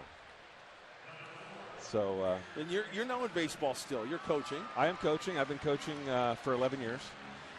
4 years with the Toronto Blue Jays, and now are you teaching that? You know what? It's a hard pitch to learn, and I've showed it to half a dozen pitchers that had the delivery that could handle it, and really no one has come up with it yet. It's a very difficult pitch to learn, and I just fell into it. I was lucky, I guess. And I teach that they should run to the mound, but nobody does that either. Just one time, as an opponent playing against you. Just one time, I just wanted to see you just bite the dust coming in. I know you did. I know you did. I almost did in Atlanta. Did you? Yeah. Behind the shortstop area, there was a little bit of a dip, and I caught myself. My head was about 2 feet off the ground, but I made it. And yeah, that was just something I did. It really fired me up, and that's why I did it. Well, what was it like pitching in front of those types of crowds? And I mean, your years on the line. It's win or go home, right? Oh yeah. And pitching those 2 games. And, as an athlete, when we get out there and we're doing our thing, there we go. Diving attempt by Scales. Great effort. Unable to throw out Hundley. An infield hit for Nick with 2 outs. Beautiful. But when you're out there doing your thing, you don't worry about the fans or anything. You're just doing your thing, and you don't feel any nervousness or any pressure. I felt it when I was watching the game when I wasn't playing. I'm sure you saw Greg Nettles at third base make some plays like that behind you. Yes, he did. One of the better ones, huh? And so did Tempe at short. So did Wiggins at second. Those guys were so good. Oh. Yeah. Boy, the '84 season, what a great season it was. We had a bunch of old guys and a bunch of young guys, and the old guys taught us young guys how to play. And that's how we grew up that season. And then it snowballed at the end, especially after losing the first 2 games in Chicago and coming back here. The bus pulled into the stadium, and there were 10,000 fans screaming like we had won the first 2 games in Chicago. And that really lifted us up and carried us through that series. It was incredible. I'll never forget it. Kurt Pavakwa, he said earlier that was a turning point for him. The team, after losing 2 games, thought they were beaten. When they came home, the crowd at Jack Murphy turned it around. It really did. I mean, when we were driving into the parking lot, we were like in amazement that the parking lot was full. And that really picked up our spirits. And then we carried it on in each game that we won. We won, game 3, game 4. And once we won game 4, I think that it really turned the tide. Now all the pressure was on them, and we just went out there and had fun and played, and well, it turned out great. Well, the story has it, and you would know better than I, but the Cubs had the champagne on ice 3 times, and they had to get that stuff out of the clubhouse. They did. Very quickly. They did. They really believed that they were going to walk all over us when they came here. And that's what made the pressure greater as each game went on. You can't count your chickens before they're hatched, and they did. And that was to our advantage. 2-2 count on Burke. Hundley at first with 2 down. Craig Lefferts visiting with us here. In this 1984, we revisit the championship season, and there is a balk called against Randy Wells. I've got 2 pitchers in the booth here with me, and I'll let him take this one. Lefty, take this one. He balked. It's almost like he started to go into his stretch position and stopped, and that's why they called the balk. Start and a stop. Yep. That's it. Right back up the middle, into center. Hundley racing for the plate. Fukudome won't make a throw. And boy, does that balk play a big part here. Burke knocks in an insurance run, 3-1 Padres. Big run right there, Mark. Huge. Huge run. Cubs offense not swinging the bats well lately, and Chris Burke, Midnight Express, coming through big time, fighting one off. It looked like a high breaking ball on the inside part of the plate. Didn't hit hard, but in between the defenders. And you're right, that balk is huge. Third RBI of the year for Chris Burke. And now with the pitcher due up, Headley will pinch hit.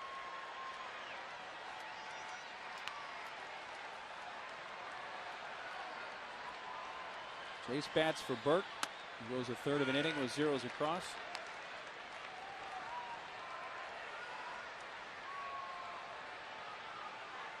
Wells retired the first two in this inning, but an infield hit, a balk, and an RBI single by Burke.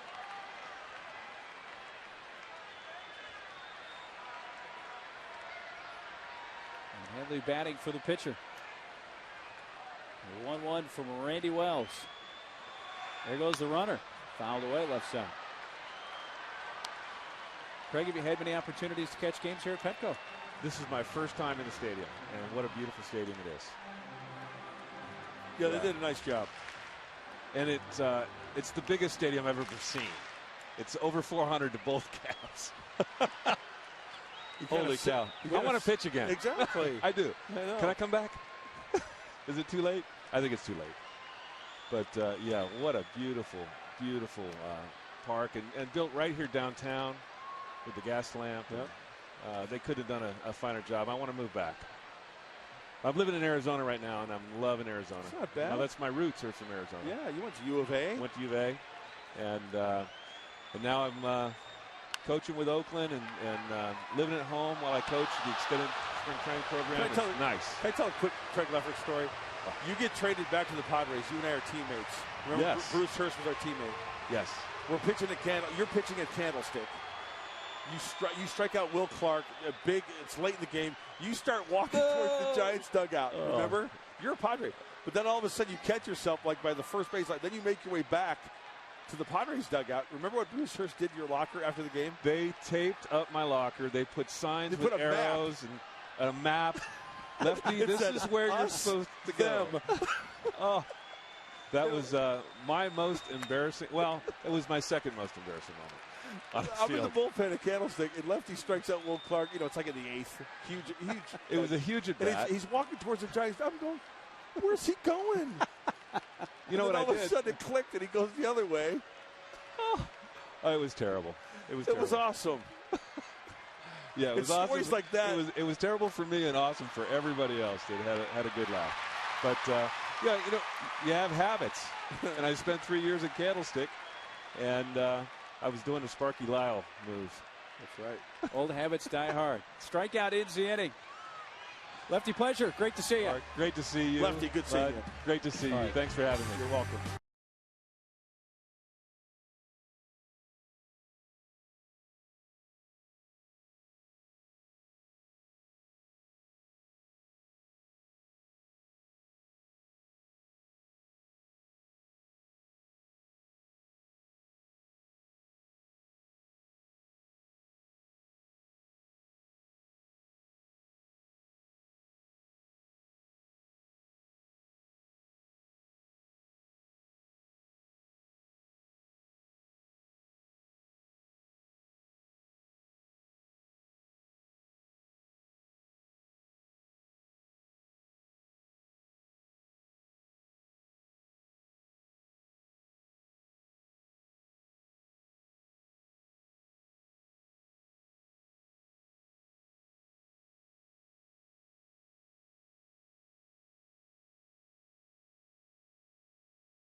ceiling fans go to Fan Diego. Go ahead. You gotta drop it. Go ahead. I was thinking Andy Warhol. But it's an attempt at Harry, obviously, but not the best. Yeah, that's not a good one. Yeah, I got tired act right there. He's got the mic. He's got the microphone. Yeah. I give him an A for effort.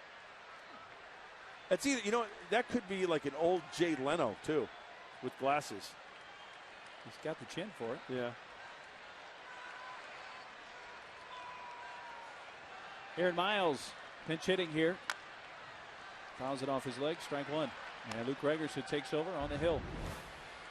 Can't say enough about the way the bullpen has been throwing the baseball here. And as we mentioned in the pregame show, how pitching can be contagious. They mentioned in the pregame show. These guys got their little competition going, and they're trying to outdo the next guy, and that is a good thing. And Josh Gere, what a great job he did tonight. 6 2/3 innings, 1 run, 5 hits. Didn't walk anybody and struck out a career-high 7 for Gere.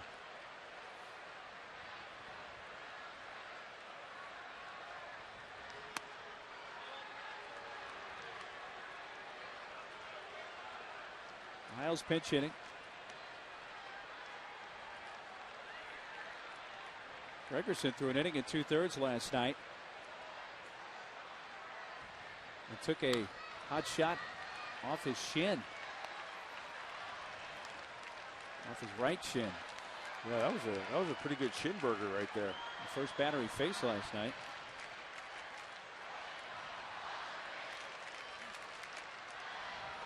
Alfonso Soriano sitting this one out. So that's a bat that is available on the Cubs bench. Towards the middle. Edgar able to get in front of it. There's something to keep in mind tonight for Bud Black. No Heath Bell tonight. That's right, yeah. Unavailable just because he has worked the last 4 nights in a row. Yep. Good point. And you know what? Edwin Mujica, he's pitched the last 2 days in a row.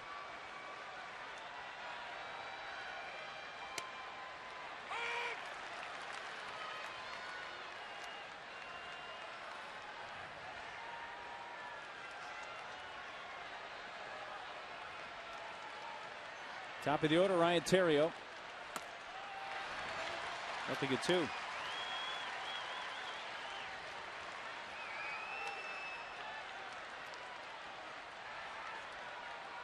Heath Bell scheduled to get the night off tonight. 2 outs.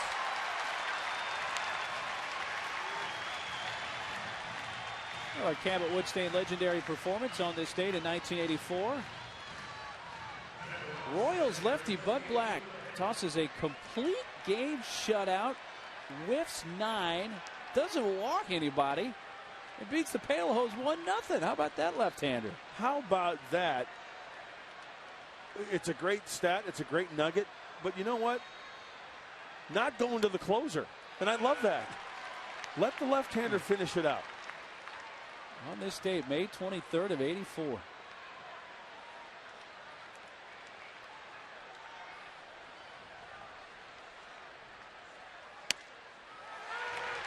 Fukudome, 0-2.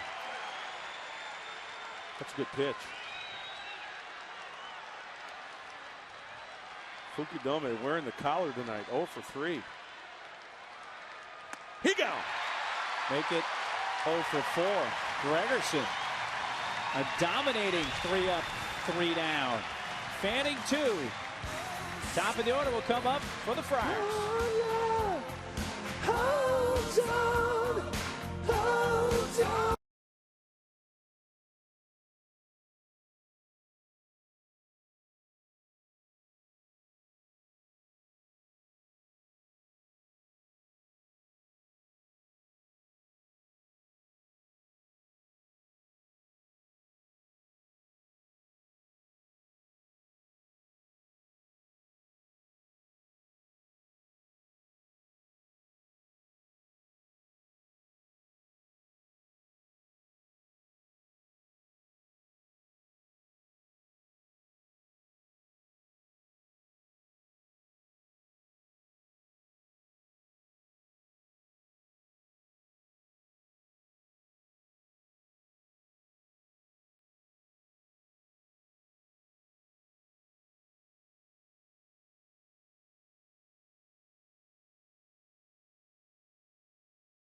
pitcher for the Cubbies, Carlos Marmol. Plain and simple for Carlos Marmol. Fastball, slider, mid-90s on the heater. Opponent's batting average only 188. You can see the walks, though. He can be erratic at times. It's not really a hard sinker. His fastball has a little bit of run on it. Not a true sinker.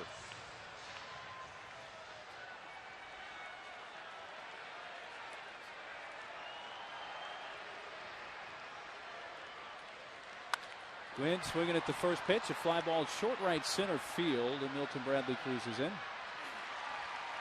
One pitch, one out in the 8th.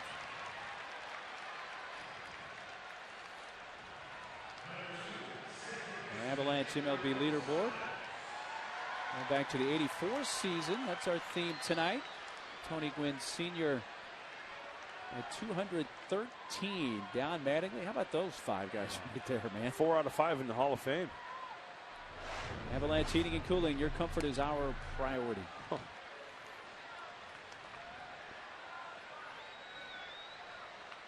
You know, a lot of people argue, and that's what's great about baseball. You can argue who should or who should not be in the Hall of Fame. You look at Don Mattingly. He's in the Hall of pretty good. Yeah. He was pretty good. No doubt. Hall of Famer, and don't get me wrong, I know people are probably yelling at the TV right now, oh, how can you not be? Well, you know what? Some are, some aren't. Very true. He was darn good, though. I hated facing him. He certainly fit one of the criteria, which is dominating a certain era. Doesn't mean that he dominated for a long enough era. Right. And he played on some Yankee teams. Never made the postseason, obviously, right. which and that's one does thing come into consideration, I bet. Absolutely. And, you know, that's one thing. He retired 1 year too soon. Yeah, they went to the World Series. Because the next year they went on that run. And that's one thing I wish, you know, for Donnie's sake, being able to play on a World Championship team, but he never got a chance to do that. It's slowly on the ground to Fontenot. Retiring Edgar.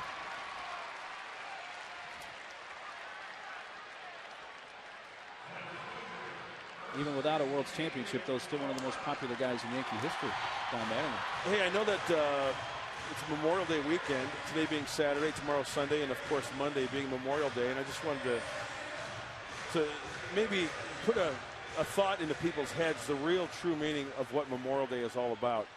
And, you know, it's not about the barbecues and the beach and hanging out with your buddies. That's all fine and dandy, but the true meaning of the men and women who have given their lives to able to have that barbecue and go to the ball game and have the freedoms that we have. That's what it's all about. And as a parent, I think you should tell your kids about it. Talk about it.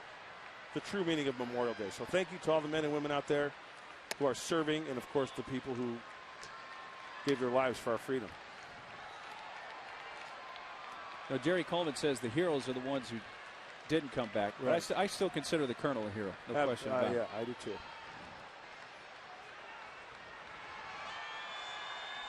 Adrian 1 for 3 with a base hit to right.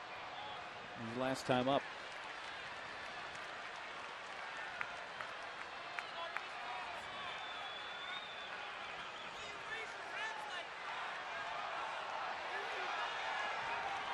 Now, Doug Eddings, I think the Cubs are thinking that last pitch was a strike. And Lou Piniella not happy at all. Hey now. Oh, yeah.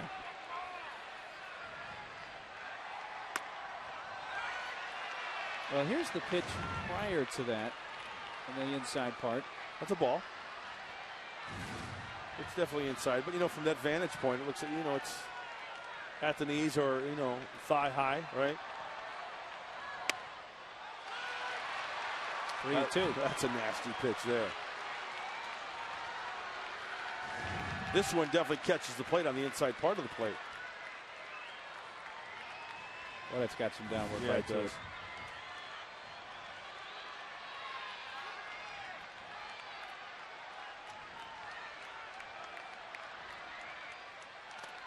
And he walked him. 3-0 to 3-2, and he walks him. Let's compare back to 1984. Brought to you by Marvin K. Brown, San Diego's newest Mitsubishi dealer. Home run leaders entering this date, May 23rd, 1984. We like to talk about Dave Kingman. He had a dozen on this date. Mike Schmidt also had a dozen. Ripken had 11, and Alvin Davis of Seattle had 10 on this date in '84.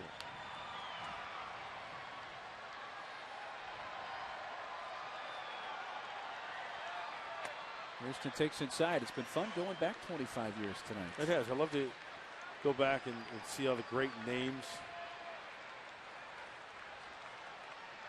What certain players did at this point in the season.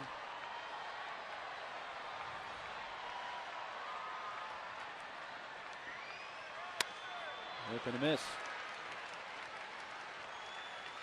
Where were you in 1984? I'll tell you exactly where I was Game 5 when the Padres won. I was attending the University of Missouri at the time. So I would have been a sophomore. And when the Padres came back and won, I went back to my fraternity that afternoon. Now keep in mind that I grew up in St. Louis.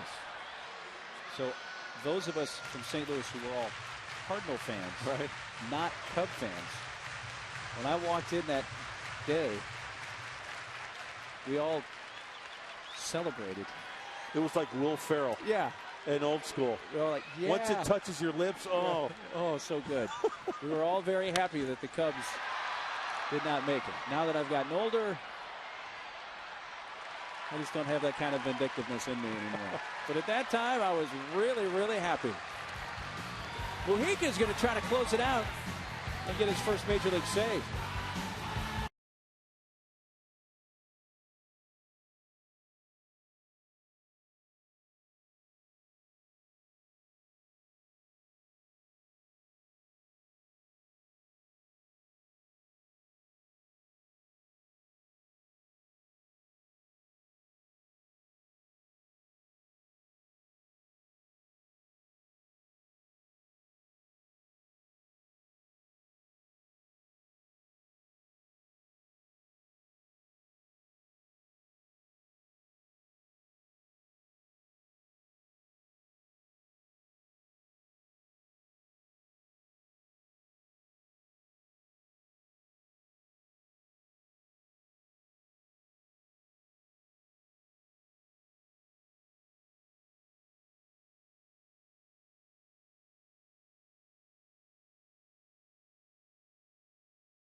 $150. We'll log on now to sdraffle.com. Deadline is June 5th, and all proceeds go to Ronald McDonald House. So get your tickets now. Goes to a great cause. Again, Ronald McDonald House, the beneficiary. sdraffle.com. Edward Mujica is the new pitcher. Pitched last night an inning, 3 punchies. Sorry about it. Pitched on Thursday, 1 inning, 2 punchies. Sorry about it. He's throwing the ball extremely well. Emu. Double switch. He's in the 2 spot. And Eckstein gets into the game at second base, batting in the 9 hole. Bradley, base hit left field. And Mujica was 1 strike away from getting the save last night. Tonight, he does not have the safety net of Heath Bell.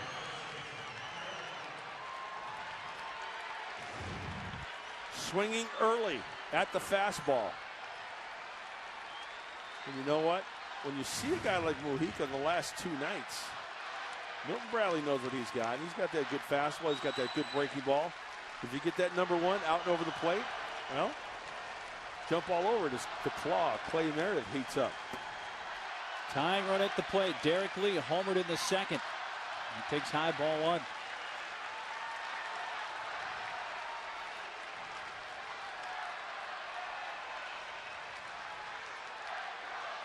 Three runs, 5 hits, no errors for the Padres. A run, 6 hits now for the Cubs, no errors. Each team is stranded 4 on base.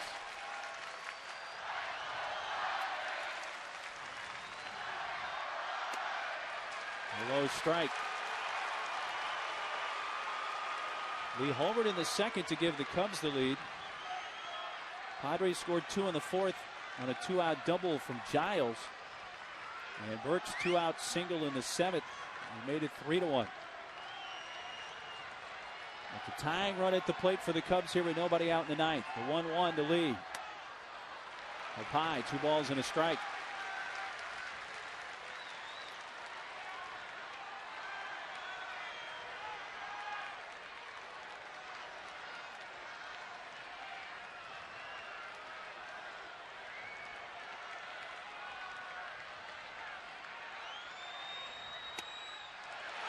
Gets it over to even it up.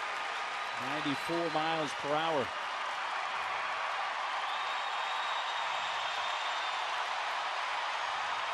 $37,798 were paid attendance tonight here at Petco Park.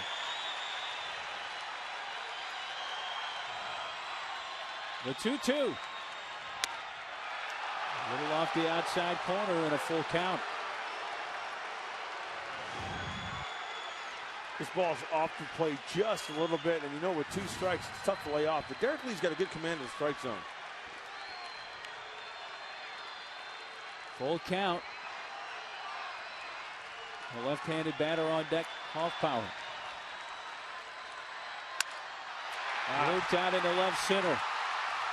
Bradley takes the turn. He'll go to third, and the Cubs have runners at the corners with nobody out.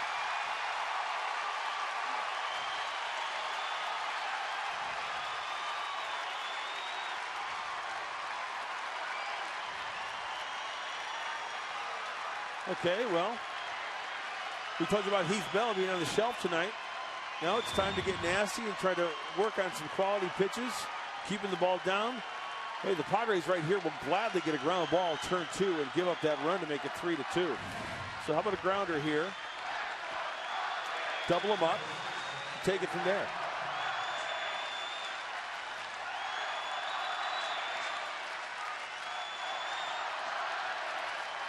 Here's Hoffpower. Has single, grounded to short, and struck out. 4 home runs on the year for Hoffpower.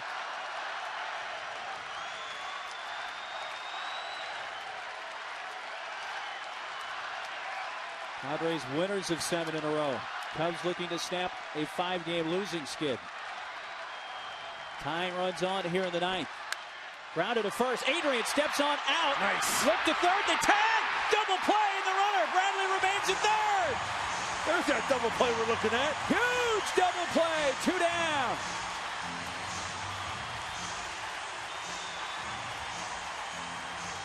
He could have not hit that ball any better right at Adrian Gonzalez. This ball is smoked. Breaking ball down and in. The Gold Glover checks the runner at third. You freeze him. The force plays off. Tag him at second. 1 pitch, 2 outs. Huge. Wow. Now the tying runs at the plate for Soto.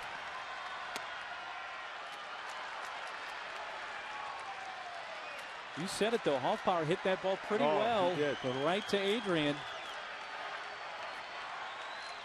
That ball 4 or 5 feet to the left. That's big trouble. That's fouled out of play.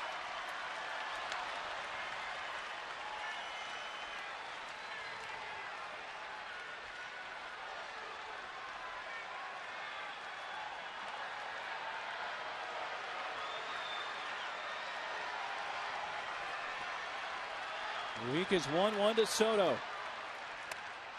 Leaves it up high.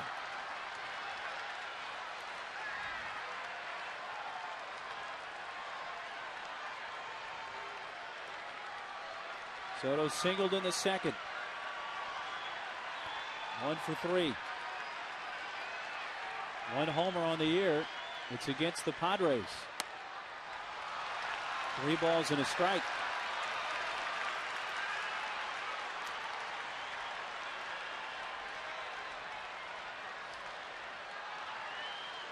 Dudley out to the mound.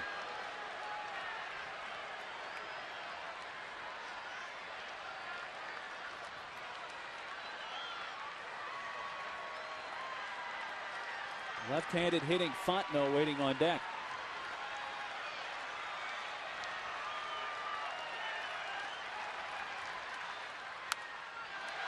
Full count.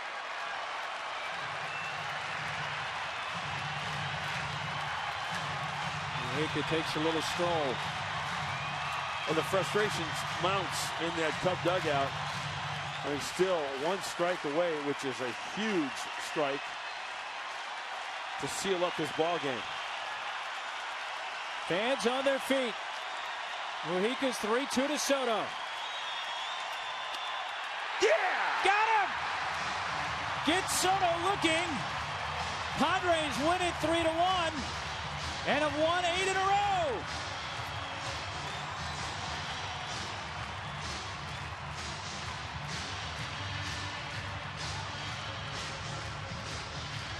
Mujica gets his